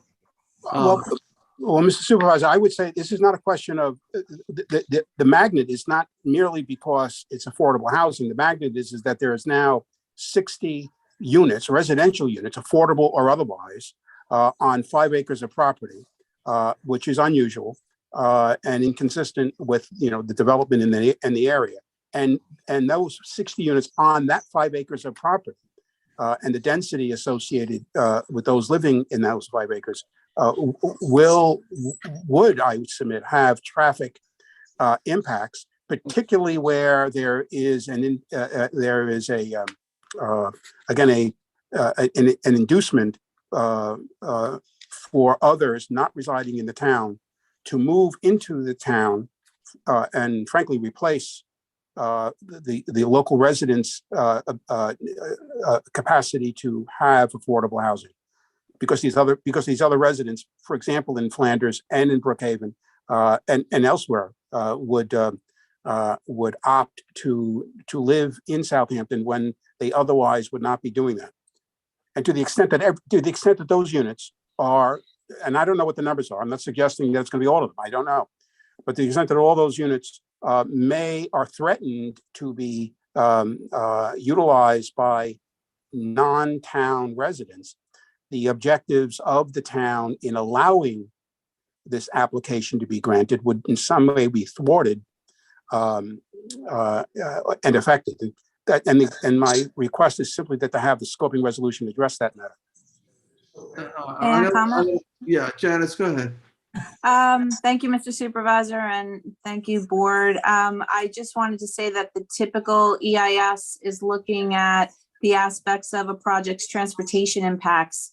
And that's looking at the ability of nearby roads and intersections to absorb the additional traffic that a project would generate. And if it has, the sufficient internal capacity to handle it, planned transportation improvements, what's the traffic during the maximum periods, those are the kinds of things. I think what Mr. Boravina is really talking about are growth inducing aspects more so than the traffic aspects, because you may recall with the Tuckahoe Center, we got into this like, oh, it's passed by traffic or it's this kind of traffic. It doesn't really matter. It's how much will the project generate and the ability and capacity of the roadway to handle it. And the part about inducing others to come into this community is really more properly looked at under growth inducing aspects and not necessarily as a traffic generating matter. So I think the project in its whole is a 60-unit multifamily development, and that kind of traffic is going to be looked at against the roadway capacity of County Road 39 and North Sea Road and adjacent intersections, et cetera, in a traffic impact study. And I think it's pretty well laid out what we have them to look at. And then when it comes to, we also said, what happens in terms of 216 where we have a local preference versus these other, homes and community renewal or New York State programs or any other programs that have certain terms, and what are those terms and how does that impact our local preferences, if it does or doesn't. And then really under, growth inducing aspects, how I think is more like the future growth in the area, who, and that sort of thing. So I would submit that I think our traffic study is fairly robust, and I don't know that you can really say, well, if you're coming from Brookhaven and living here, it's worse than if you're just, wherever you're from, you're generating a car trip, and it doesn't really matter. It's the car trips and the roadway. Right. So once you're living there, and this is part of what was confusing me about the question. So once you're living there, it doesn't really matter where you came from. It's now, where are you going? Are you making a left? Are you making a right? Where do you work? How often do you leave? And that's sort of the traffic. And we'll never really know that because you're assessing those impacts before you know who living there. You're just knowing there's a project and it's going to produce this much traffic on this much road, and what is the capacity of the roadway to handle that and absorb that kind of traffic, and then what kind of improvements or mitigations are required. And that's what we're looking at. When it comes to, is this going to induce growth? Is this going to change the character of the area? Is this going to do other things? I think those are different sections, and we do have that covered. I was going to say, so that is also in the scope, the growth inducing aspects. It is. Okay. All right. Thank you. Sure. Yeah, by the way, I certainly understand. And the point I was raising is not just traffic, but growth inducing aspects of it as well. I think that's true. Nevertheless, you have a situation where, unlike other areas in the town where there are residential units proposed to be developed on a per acre basis, you have a situation here where there are 5 acres, and there are apparently, it's going to be approximately 60. There's going to be intense form of activity, which is going to be available to non-town residents. To that extent, it's going to affect certain components of the town's objectives in approving the application to begin with, and will have impacts on the town's infrastructure, and will have impacts on traffic that otherwise would be less than it would be if, for example, the applications were only available to town of Southampton residents. If that were the case, well, then the objection, the concern I am raising would be academic, because I do agree that the scope resolution as before the board covers these areas. I think it's just really hard to get into because you just don't exactly know. And so it's really just more keeping it in line of what the project is going to generate in terms of trip duration once someone is living there. I mean, saying, and everything else is really under that growth inducing impact. It's really hard to, tie it to things you don't know. And then you won't be able to assess and, even hypothetically. May I say, my understanding is, and Concerned would know this, is that there's already, I believe, several thousand. I'm told there are approximately 4,000 persons or potential applicants.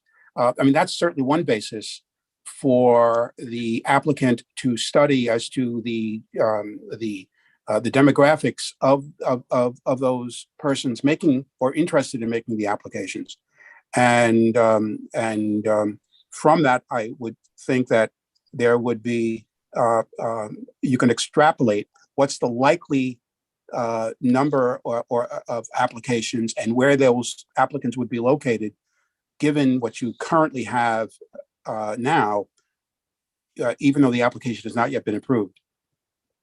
Well, we do say, if the candidates from the preference group are not selected, is it a tiered system? Is it a random selection process? But in the end, it's still just chirp generation. So, I don't quite know how to really, the purpose of a scope is to determine the extent and quality of information that you're going to assess for impacts and then mitigation of those impacts. So if you don't know what you're really asking, and it's not something you can easily get, you're not going to get a satisfactory answer or analysis. So it would all just be hypothetical. I can't keep go back and forth all night on this. So Anton, you made your point. It's something we'll have to, look at it and discuss. Thank you, Mr. I'm sure you, and thank you, Mr. Supervisor. I'm sure you will. Thank you. Okay. All right. Thank you, Anton. Thank you. Good evening. All right. Is there anyone else who wishes to be heard in public portion? I see no other hands. Okay, I'll let me just say one more time, if you want to be heard in public portion, this is your opportunity. You need to click the raise hand icon at the bottom of your screen. I'll give one more moment. If you can hear my voice and you want to speak, click that raise hand icon.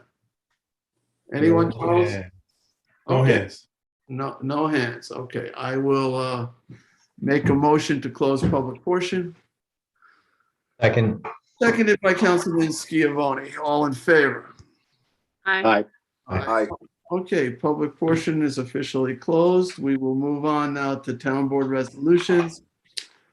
Oh, actually, hold on. Yep. Before we do, I do have some walk-ons I'd like to add on to the agenda. So there's a number 38665 authorizes the supervisor to sign a right of entry agreement with the U.S. Army Corps of Engineers to access to town-owned properties within the Suffolk County Army Airfield Bombing and Gunnery Range Military Munitions Response Project. The next one, 38667, is our 20th warrant. 38673 authorizes the supervisor to execute a donation agreement with Martyr the Landscape Store for a donation of improvement of the Nathaniel Rogers House premises by providing labor, equipment, materials, and services necessary to complete the landscape work. So those three resolutions I'd like to be considered. So I'll make a motion to walk all three on. Second. Seconded by Councilman Martell. This requires 4 out of 5 of us to agree. So let me call the vote. All in favor? Aye. Aye. Okay, it was unanimous. So we'll take those up toward the end. All right. Do you want to? We'll go to the agenda, but do you want to take anything out of order? I know there's some people who are waiting on the scope issue. Do you want to try to knock that one off first? I don't mind. I see who's here. Bryony. Bryony And Nadia. Bryony. Brian. Brian. Page 45, resolution number 1029. Is Janice? Oh yeah, Janice is still here too. So. All right, so I'll make a motion to take resolution 1029 of 21 out of order. It's to adopt the final scope. I'll read it in a second. Let's just see if we can take it out of order. Do I have a second? Second. Seconded by Councilman Schiavone. All in favor? Aye. Aye. Okay, so first, let me make a motion and we can have some conversation on the motion and see if we want to amend it in any way. So I'm going to make a motion to approve resolution 2021-1029, adopting a final scope for the preparation of a draft environmental impact statement, DEIS, for the zone change application entitled Concern for Independent Living, proposing a change from R20 to multifamily MF44 and an increase in residential density pursuant to 330-8 to enable 12 units per acre in order to construct a 60-unit supported housing development that is 100% affordable in the hamlet of Tuckahoe. God, that's a long title. All right, so that's a motion to approve. Do I have a second, at least for the purpose of discussion? Second. All right, seconded by Councilman Schiavone. All right, so on the motion, so Janice, let me go to you first, because I know this wasn't completed until 4 o'clock this afternoon. And can you tell us what do we need to know about the scope here? Thank you. Well, the applicant gave us a draft scope and we have had it on file. So we did have that. We added a bunch of things to it. As Councilwoman Lofstad made the point, the last time we had a traffic impact study that was done during COVID. So we requested actual counts during peak season, which could be last summer or next summer, whenever, but we need real actual counts so that we can actually assess the traffic impacts. I think that, it's the typical environmental impact statement that's looking for impacts on transportation, surface water. They're proposing a sewage treatment plant. They're proposing to clear 86% of the lot, which is 4 acres of woodland. Just in terms of noise, odor, light, it's a fairly dense, the property right now would yield about 15 units as of right from R20. You could add to that density with a 330-9, to get a density incentive. So they're going to look at that under the alternatives. But then, how will this 6-unit project impact the character of the area, if at all? So that's really the extent of the scope, is it consistent with our comprehensive plans? We always look at that when it comes to zone changes. The point was made about not having segmentation and looking at the future. If you have the sewage treatment plant that has 100% capacity to expand, what would happen to that front lot? Should the church no longer be a church? So we want to see the full action here if this was fully built out. And those kinds of things are really what it's looking at, and how to mitigate. If there's impacts that can be mitigated, that would be what we're looking for. The attorney for some of the neighbors to the west suggested that we look at issues related to who might live there, not being from the town of Southampton because of the inability to do preferences.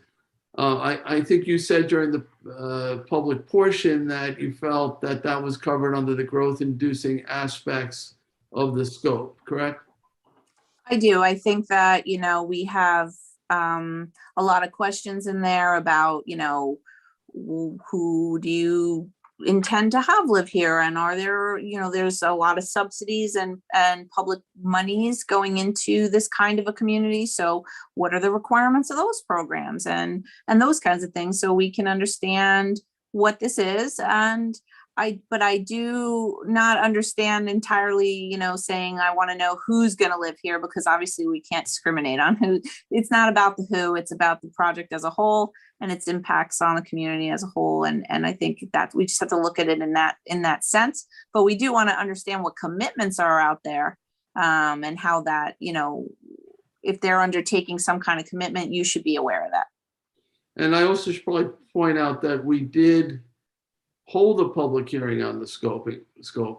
So it's really not germane really to introduce anything now in public portion, because the hearing's already closed. Right. We did get some comments after the close of the comment period that we did not necessarily include scope because it was after the comment period. Right. So yeah. That doesn't mean that you're not, this isn't a fully complete and extremely vetted project, where I think the scope anticipates all the questions being answered. And then as a matter of course, when we have so the next step is they're going to prepare an environmental impact statement based on this scope. And then you're going to hold another combined public hearing, which is about the secret and the project itself. And then they're going to answer all the questions that come up again in the final impact statement. So there's a lot of chances to ask more questions as we go through this. All right. Thank you, Janice. Sure. Any other comments before we vote? Questions? Yeah, I know that the two CACs in the general area did have some concerns, and they were mostly about traffic, which has been addressed here, left turns out of there, alternate access points, and the traffic analysis not during the pandemic.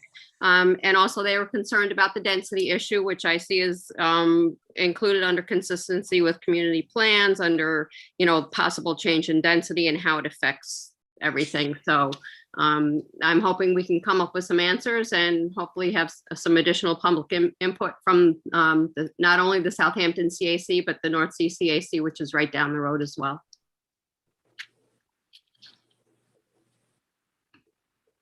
Yeah.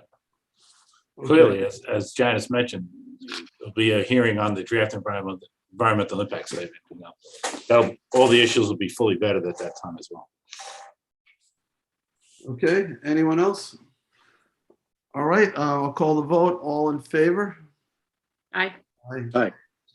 Aye. Okay, It's unanimous. All Do right. we have a second? Yeah, we had a second before we. Tommy John's. Councilman Scivone, I believe. Just was- checking. Okay, it was a while, right? Yes. Okay. So is there anything else anyone wants to take out of order? Yes, Mr. Supervisor, I'd like to take resolution, where was I? On page 17, I think it is, on page 16. It's the resolution authorizing the supervisor to sign any and all agreements for the award of community preservation, CPF, and water quality improvement project funds. I'd like to take that out of order. I have an amendment, a small amendment to propose on this as well. So, and I'd like to do that because we have staff sort of standing by and I don't want to hold them up all night long. All right, so let me make a motion to take it out of order. This is 2021-1002. Seconded by Councilman Martell. All in favor? Aye. All right, so John, you want to make a motion now to amend it? To amend it. Well, tell me what the amendment is, so Yeah, the amendment is on item 17 on page 19. It's the last one. I need to take out the asterisks in parentheses at the end that's where it says conditioned upon the village installing funding, a bacterial reduction helix chamber, backflow preventer to the hydrodynamic separator in the Parlato parking lot. I got word from the Water Quality Board. I'll read this to you. Just bear with me. The cost of the helix chamber to reduce bacteria is substantial, and its impact on water quality has not been assessed for the Parlato Drive site at this time. The village's proposal to submit an additional request funding in 2022 to support this additional component, presuming an assessment shows that it will be beneficial, seems warranted. The construction schedule will likely work with the WQIP scheduled for 22, assuming that they can move earlier in 2022 than our application process did in 2021. The recommendation of the Water Quality Board is that the language in the town board resolution be changed to remove the text indicating that the village's award is conditioned on installing funding the helix chamber. So this doesn't change the award in any way. It was just that the recommendation had a higher price tag than anyone expected. So West Hampton Beach will come back next year with at the next round for that funding. So about $100,000 to install that, should their engineers decide that it is beneficial. is there water quality benefit without that component? Well, certainly there is, but this provides a much greater one. This controls pathogens as well. And it seems warranted. It's a good recommendation from the Water Quality Board. It's just that the price of it caught West Hampton Beach off guard a little bit. So, all right. So John, you're making a motion to remove the asterisks and the section that the asterisks corresponds to. Yes. So, all right. So I'll second that. All in favor? Aye. All right, so now, John, you want to make a motion to approve as amended? Approve as amended, yes. All right, it's a three-step process. Seconded by Councilman Martell. This is co-sponsored by, I think, a few of us, myself, Tommy John, and Rick. And all right, so we'll call the vote. All in favor? Aye. Aye. All right. Thank you for the indulgence, town board. Appreciate it. It was short notice. Another great funding round. Thank you. Yeah. Thank you. Thank you, Janice, for all your work involved with that. Thank you all, and thanks to Lisa Combrink and Emily Efstration and the Water Quality Committee and Jackie Fenlon. Thank you all. So many people. Thank you. Take care. Have a good night. You too. All right, thank Thanks. you. All right. I see Kara is still here. Kara, is there a resolution you're waiting on?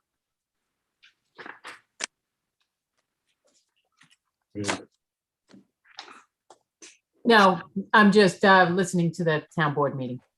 Okay. for its pure entertainment value.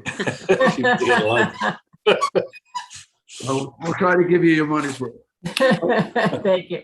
So we'll go up to, back on page 3, the top of the agenda. The first one is 989 of 2021. Authorize department heads to execute program support service agreements under $1,000. Second. Seconded by Councilman Bouvier. All in favor? Aye. Aye. Aye. Approved. Town Board Resolution 990, authorize paving at Highway Department using Suffolk County contract with Delalio Coal and Stone Company Incorporated. Second. Seconded by Councilwoman Lofstad. All in favor? Aye. Aye. Approved. 991 of 2021, authorize printing and mailing of calendars using Southampton Public Schools contract with Courier Printing Corporation. Second. Seconded by Councilman Bouvier. This is the CPF calendar. All in favor? Aye. Aye. Approved. Town Board Resolution 992 of 2021 to recall and rescind Resolution 2021-951. Second. Seconded by Councilman Bouvier. All in favor? Aye. Aye. Approved. Town Board Resolution 993 of 2021 to authorize the supervisor to execute a 5-year maintenance and support renewal agreement with Harris Govern. Second. Seconded by Councilman Martell. All in favor? Aye. Aye. Approved. Town Board Resolution 2021-994, co-sponsored with Councilman Scavone, authorizes supervisor to sign an agreement with East End Food Institute. Second. Seconded by Councilman Scavone. All in favor? Aye. Aye. Town Board Resolution 2021-995, authorize the supervisor to sign a contract extension for private or municipal markets for the disposal and recycling services for mixed paper and corrugated cardboard. Second. Seconded by Councilman Lofstad. All in favor? Aye. Aye. Approved. Town Board Resolution 996 of 2021 authorizes the supervisor to sign DPP with Toshiba for copy machines from the Eastern Suffolk BOCES contract. Second. Councilman Bouvier. All in favor? Aye. Aye. And approved. Town Board Resolution 997 of 2021 authorizes the supervisor to renew the town's maintenance agreement with the Printer Logic Incorporated, FKA, Max Fault LLC for Max Cloud and Max Clerk. Second. Seconded by Councilman Thank Martell. you. All in favor? Aye. Aye. Town Board Resolution 998 of 2021 authorizes the supervisor to execute an amendment with Tyler Technologies Incorporated to provide staff familiar with the assessment upgrades, hearings, and small claims assessments against the town. Second. Seconded by Councilwoman Lofstad. All in favor? Aye. Aye.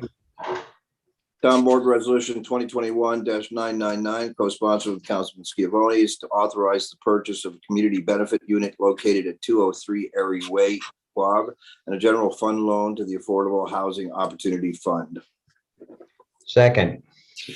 Seconded by Councilman Scavone. All in favor? Aye. Aye. Approved.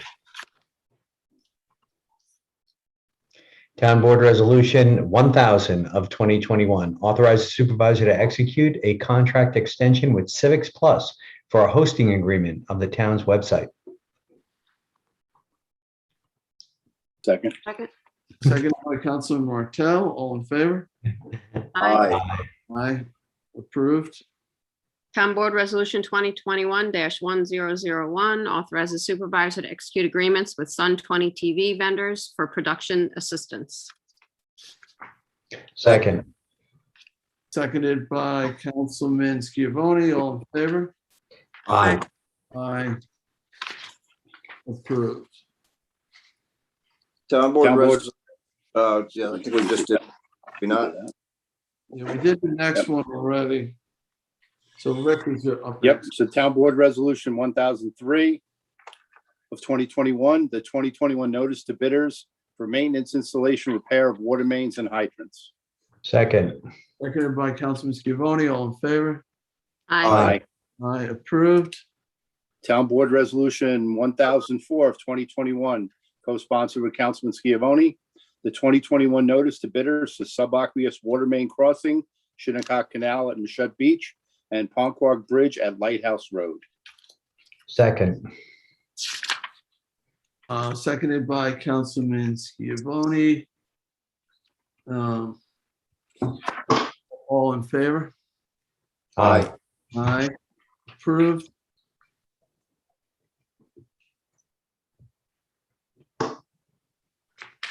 Tommy John, you're next. Oh, I'm sorry. I lost it on the page there. I took a sip. Page 22. Town Board Resolution 1005 of 2021. This is the 2021 notice to visitors for printing of tickets, pads, and envelopes. Second. Seconded by Councilman Lofstad. All in favor? Aye. Aye, approved. Town Board Resolution 2021-1006, 2021 notice to proposers, RFP, a license agreement for the operation of a boat provision shop and fuel station at Conscience Point Marina. Second. Seconded by Councilman Schiavone. All in favor? Aye. Aye. Approved. All right, 2021-1007 amends the 2021 budget for various departments. Second. Seconded by Councilman Bouvier. All in favor? Aye. Aye. Aye. Approved.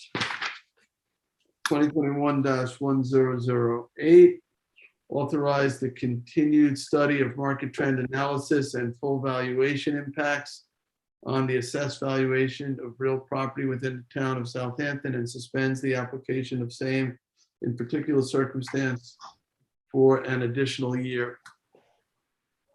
Second. Seconded by Councilman Bouvier. Just real quick, I won't go on at length, but this will continue the freeze we have in place on assessments. If you don't add to your property, you don't add an addition, build a new house, garage, swimming pool, shed, whatever it is. If you've done nothing, normally we would adjust your property based on the real estate market, which I'm hearing over the last year has gone up by, on the average, 19%, a very significant jump.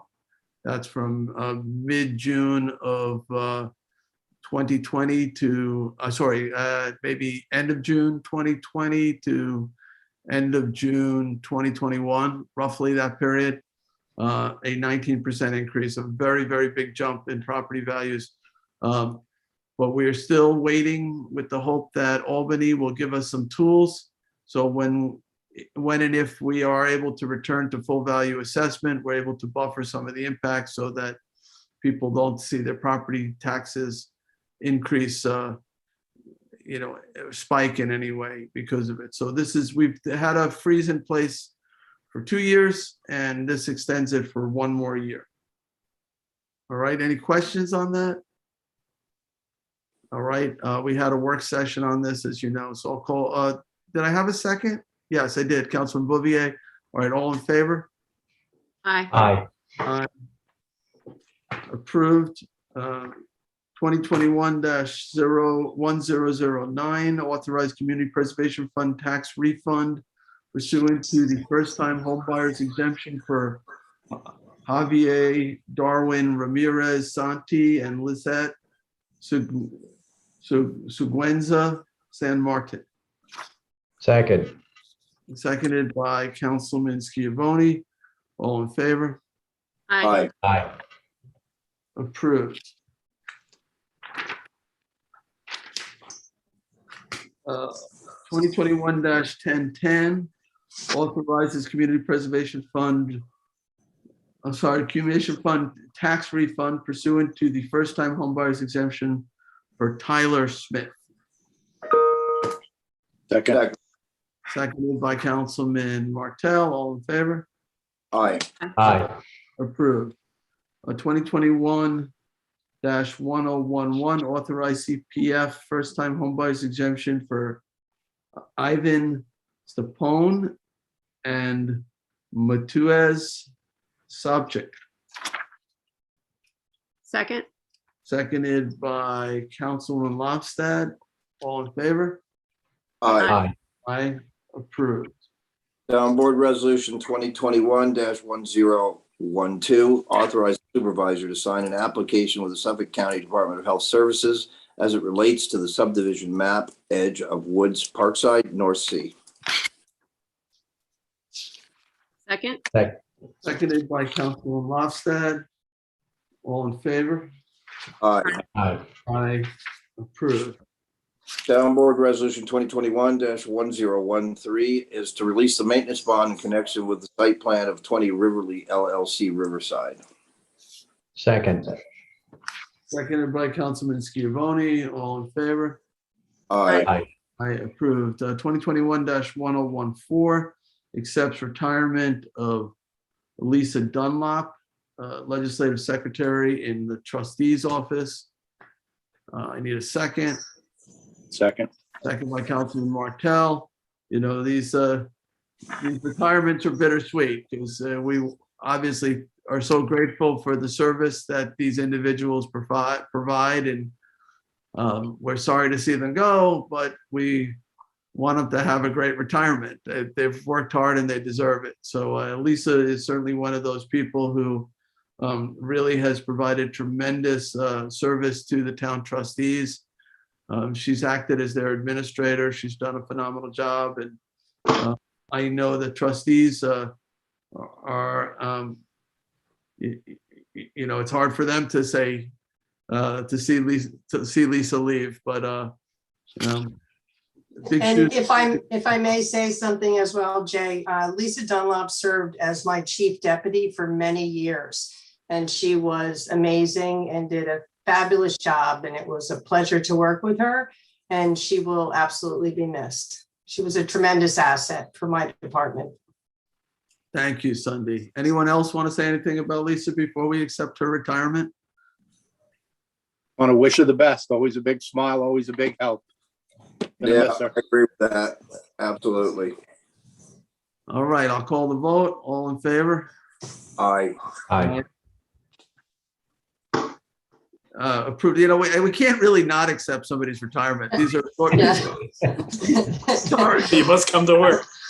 Sorry, you can't leave. But You never leave once you get. it is pro forma, but you know, it's, you know, the next one too is it's not easy to see people who have such, you know, institutional knowledge and have provided such service part ways. But the next one is 2021-1015, accepting the retirement of Dennis O'Rourke, Chief Building Inspector and Land Management. Can I get a second here?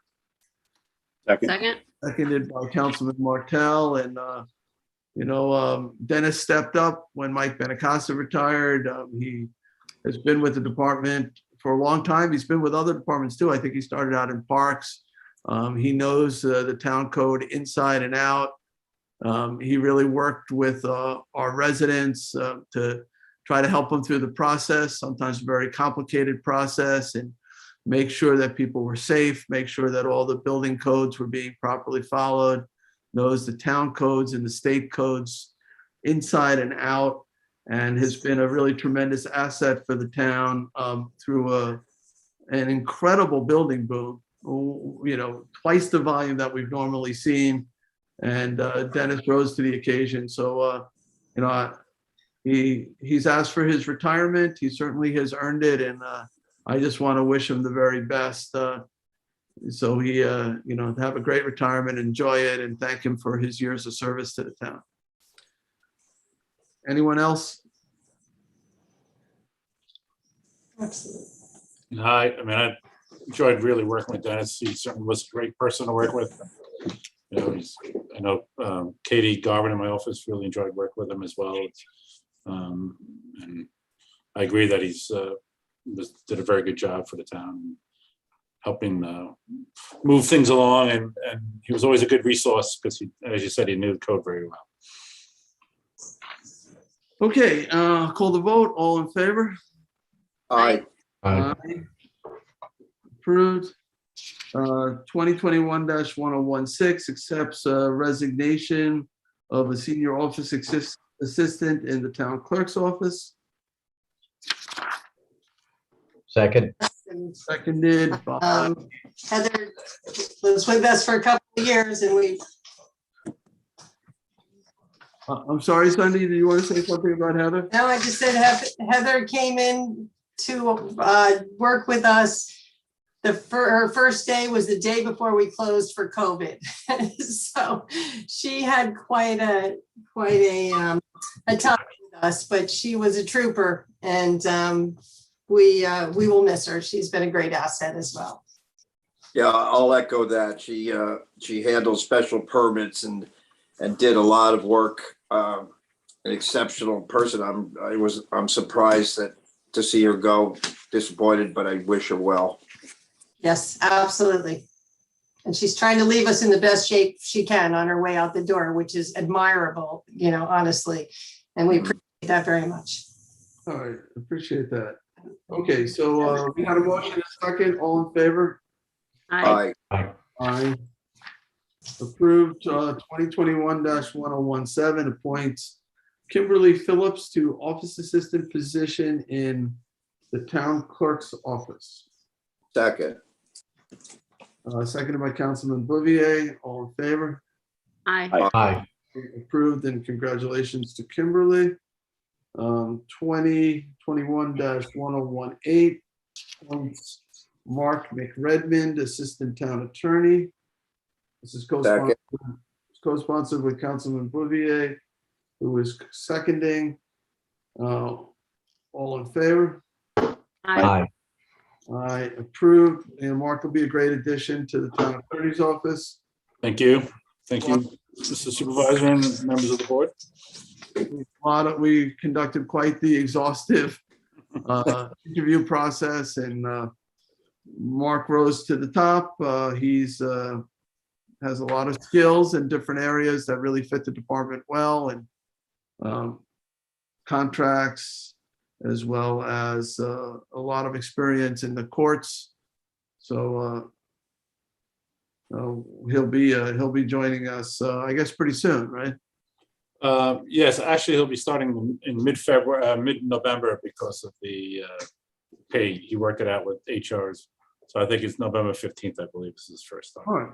So, excellent. he's actually coming in. I'm going to give him some materials. He's very anxious to get going. So I'm giving him some information on the town codes and municipal law, treatises and whatnot. And he's going to be doing some work before we even pay him. So it's a good sign.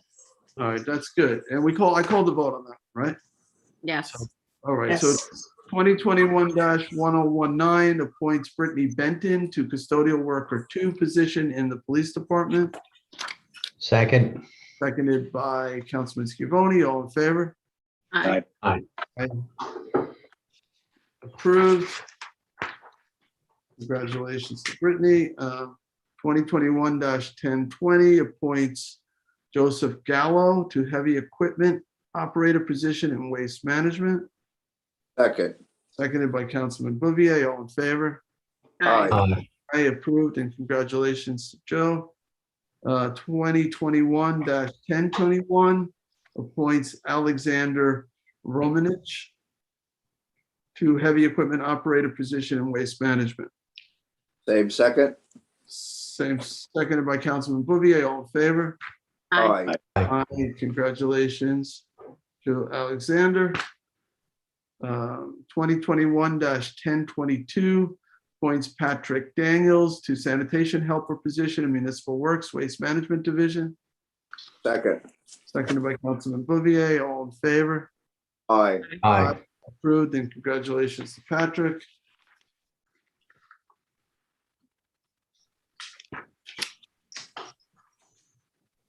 Twenty 2021-1023 appoints Lynn Nilis to youth service coordinator position in the youth bureau. Second. Seconded by Councilman Lofstad on the motion. So this replaces, if there's such a thing, we had Nancy Lynett, who was with the town for many years, serving as our youth bureau coordinator.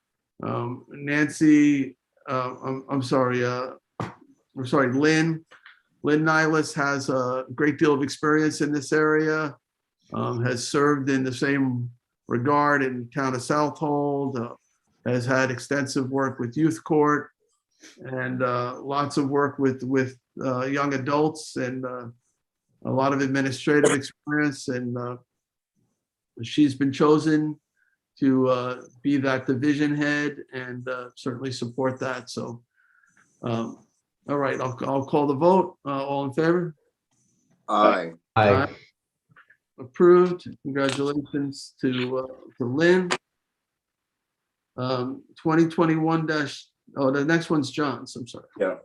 Town Board Resolution 2021-10024 is a notice of public hearing to accept a deed of residual fee from Blair K. Gaza for properties to be maintained as open space located at West Hampton pursuant to Southampton Town Code Chapter 244-4, obtaining a development rights certificate, and Chapter 247, General Municipal Law of the State of New York. Second. Second by Councilman Lofstad. All in favor? Aye. Aye. Board Resolution 2021-1025, notice of public hearing to accept the deed of residual fee from Mary DiCarlo, Vincent DiCarlo, and Patricia DiCarlo for property to be maintained as open space located at West Hampton pursuant to Southampton Town Code Chapter 244-4, obtaining a development rights certificate, and Chapter 247, General Municipal Law of the State of New York. Second. Second by Councilman Lofstad. All in favor? Aye. Aye. Approved. 2021-1026 accepts the transfer and gift of a portion of the former Nassau Council of Girl Scouts property, Hampton Bays, to the Community Preservation Fund program. This is the old Caretaker's house at Squire Town Park, seconded by Councilman Martell. So this, I think originally was going to be affordable housing, and it fell into disrepair through the years, and long before we were here, and we weren't able to salvage the house. And I think making it part of that 60-acre Girl Scout camp, former Girl Scout camp, it makes a lot of sense. So, all right, we had a motion and a second. All in favor? Aye. Aye. We approved. We will strip, Jim. We'll take one development right off of it, correct? Yes. Yes. That can be sold to Yep. foster affordable housing. Shelby Bank. Yep. It'll be bank for potential affordable housing use. That's correct. Perfect. So that has some value there. So it'll serve the original intent of the the acquisition. All right. All right. 2021-1027. Amend the Town of Southampton Community Preservation Project Plan and CPF Management and Stewardship Plan to include the Joneses property, Hampton Bays, and authorize the acquisition.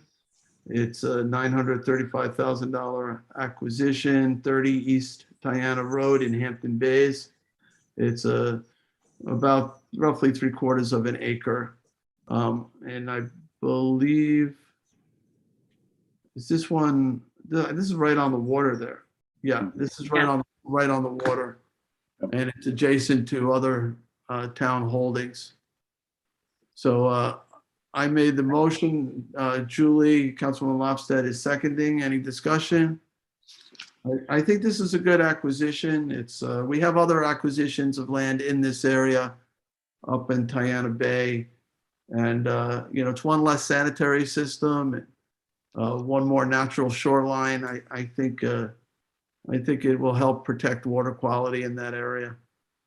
All right. And I think there may be a house on it. I guess Yes, there is. that house will be removed. All right. So it's motion and second. All in favor? Aye. Aye. approved.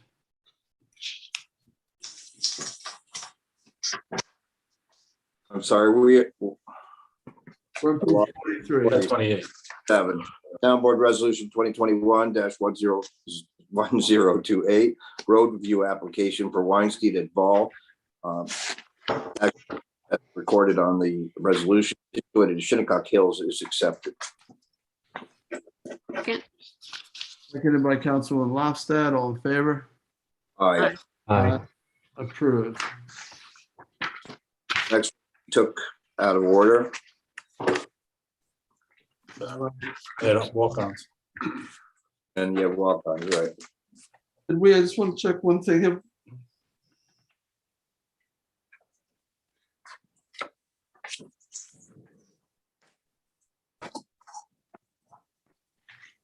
Let me just see something here.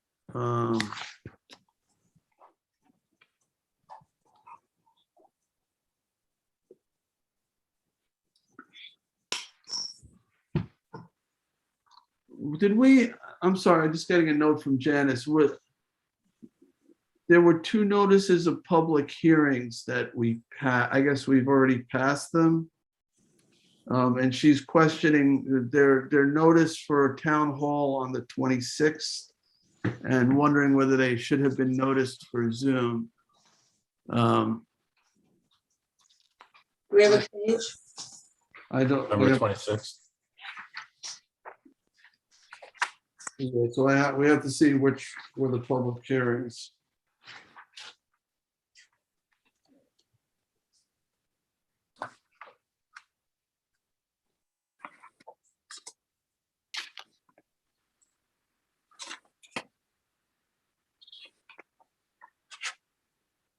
Which one is it over?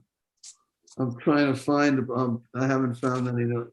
So I I know it's a found public hearing on page 40, which is Zoom. 1024 and 1025, but they both do Yeah. say something about Zoom. Yeah, they have to, yeah.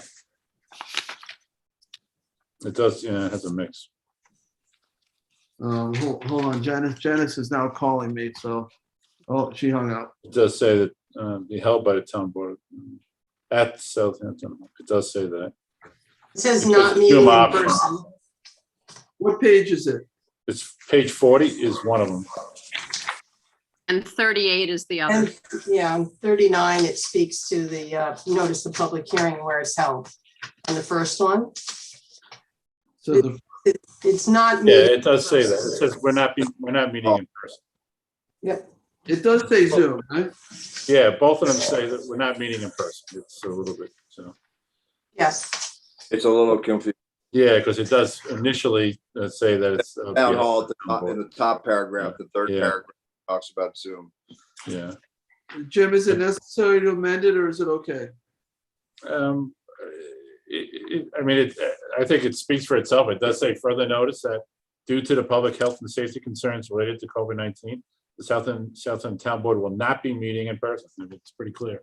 I have to say, I think it's a little confusing because the first paragraph said. Right, no, I get Town that. hall. I get that. So Well, that really should probably be amended, because that, they might not read all the way through, they may just read that. yeah, or if you want to Show amend up. it, take out that first. So Jim, just procedurally, since we've already approved them, but we haven't closed the meeting, I know we can. You can recall. Recall, sure. We can revisit it, so, so all right, let's go back and recall.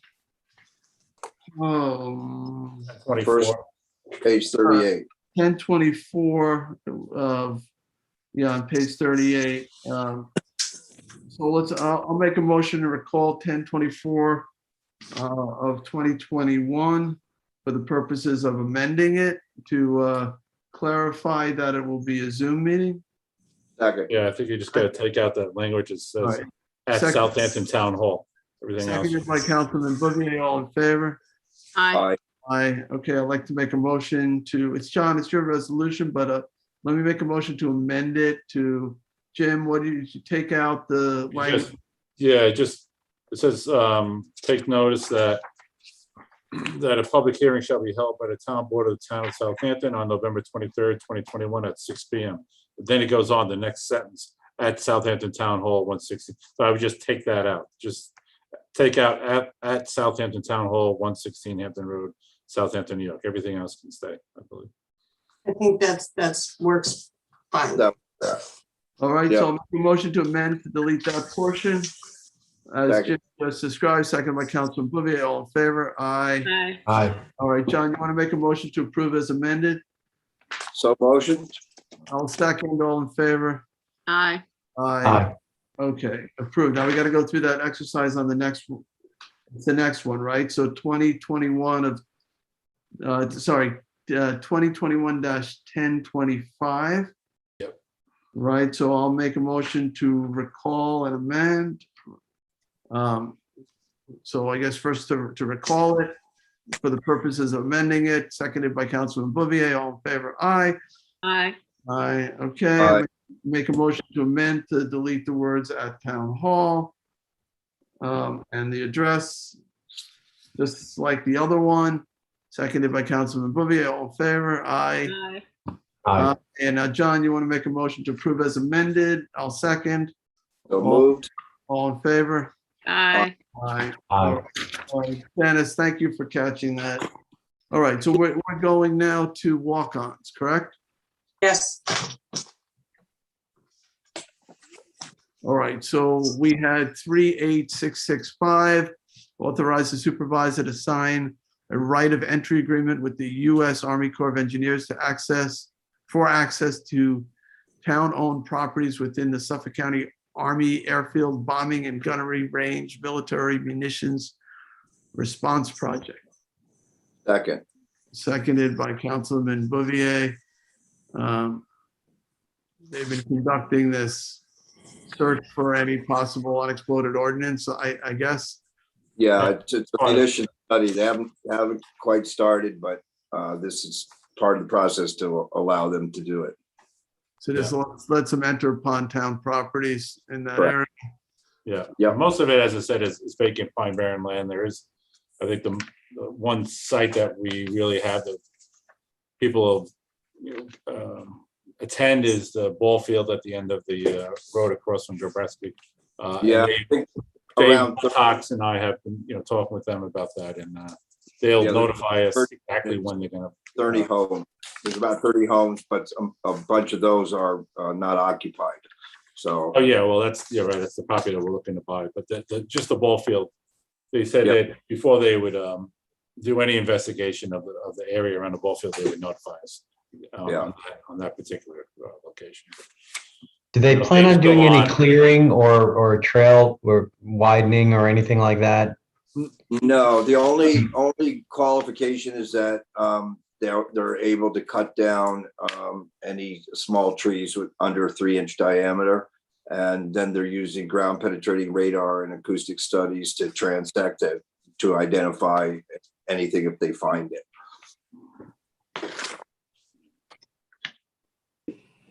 Is there a limit on the number of trees that they cut? Some of those dwarf pines are pretty small. I guess we should. Somewhat Mike, first, I support this. I just don't want to see them, going in and. Clear. It's a good point, Councilman. It's been discussed a lot among the group, and I think they're really cognizant of that. It really depends on the first level transects, because they're going to be looking sideways. So in order to identify anything that may be on the ground, so they're aware of the concerns, particularly in the Pine Barrens area. Okay. Thank you. Yep. Thank you. All right. So we had a second by Councilman Bouvier. I'll call the vote. All in favor? Aye. Aye. Approved. The next one is 38667. It's warrant number 20, capital 20, CPF number 20, payroll liability. Second. Seconded by Councilman Bouvier. All in favor? Aye. Aye. Aye, approved.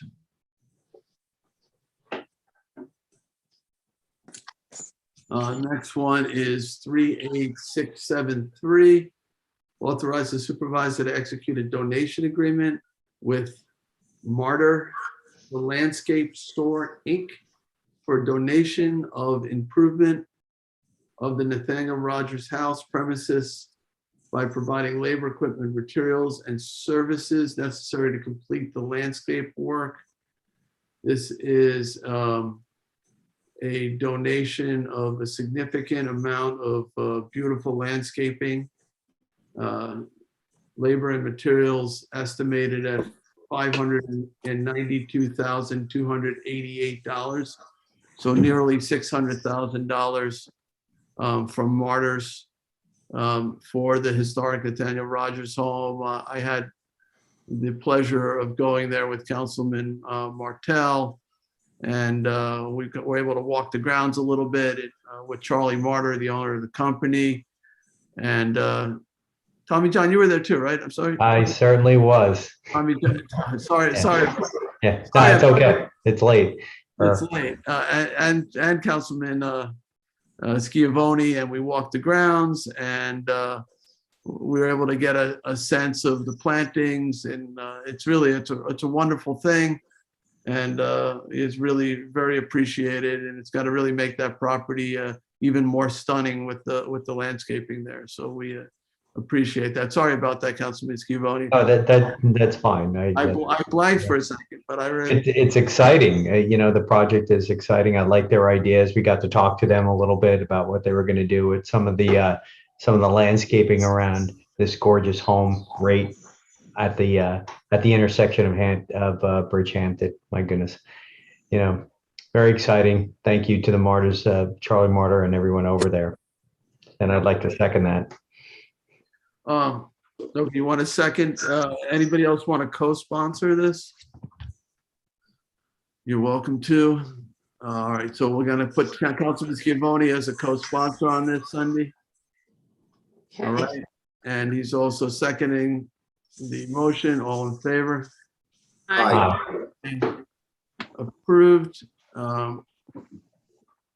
All right, so that is the last resolution. I have a question. Well, I have an offering, if I may. Sure, an offering. It's concerning resolution 1006, the Conscience Point Marina RFP. I know the CAC and others were interested in checking out the RFP. It will be available on the town's website on November 4th for anybody who's interested. Thank you. Thank you. Any other business? I know we have a nor'easter scheduled for tonight. Apparently coming in tonight. Maybe Who scheduled that? Wasn't quite scheduled. Yeah. We can't rescind that one, can we? So, but Almost got to get home. So we're watching it carefully. Ryan Murphy's been out there, and Chief Skrnicki, and they've been updating me. And there might be some pretty heavy winds, certainly a lot of rain, and we are concerned, obviously, about flooding, but we're particularly concerned about erosion. So I will, update you guys as I get information as well, and hopefully it'll be over by early enough tomorrow. I don't know. I think it's ahead of schedule because it seems to have stopped raining and we have no wind here in West Hampton right now. So I don't know if that's a momentary respite or not, but it's a good sign. I hope so. Hope it's not the calm before the storm. You might be in the eye. All right. Any other business? All right. I'll make a motion to adjourn. Second. Seconded by Councilman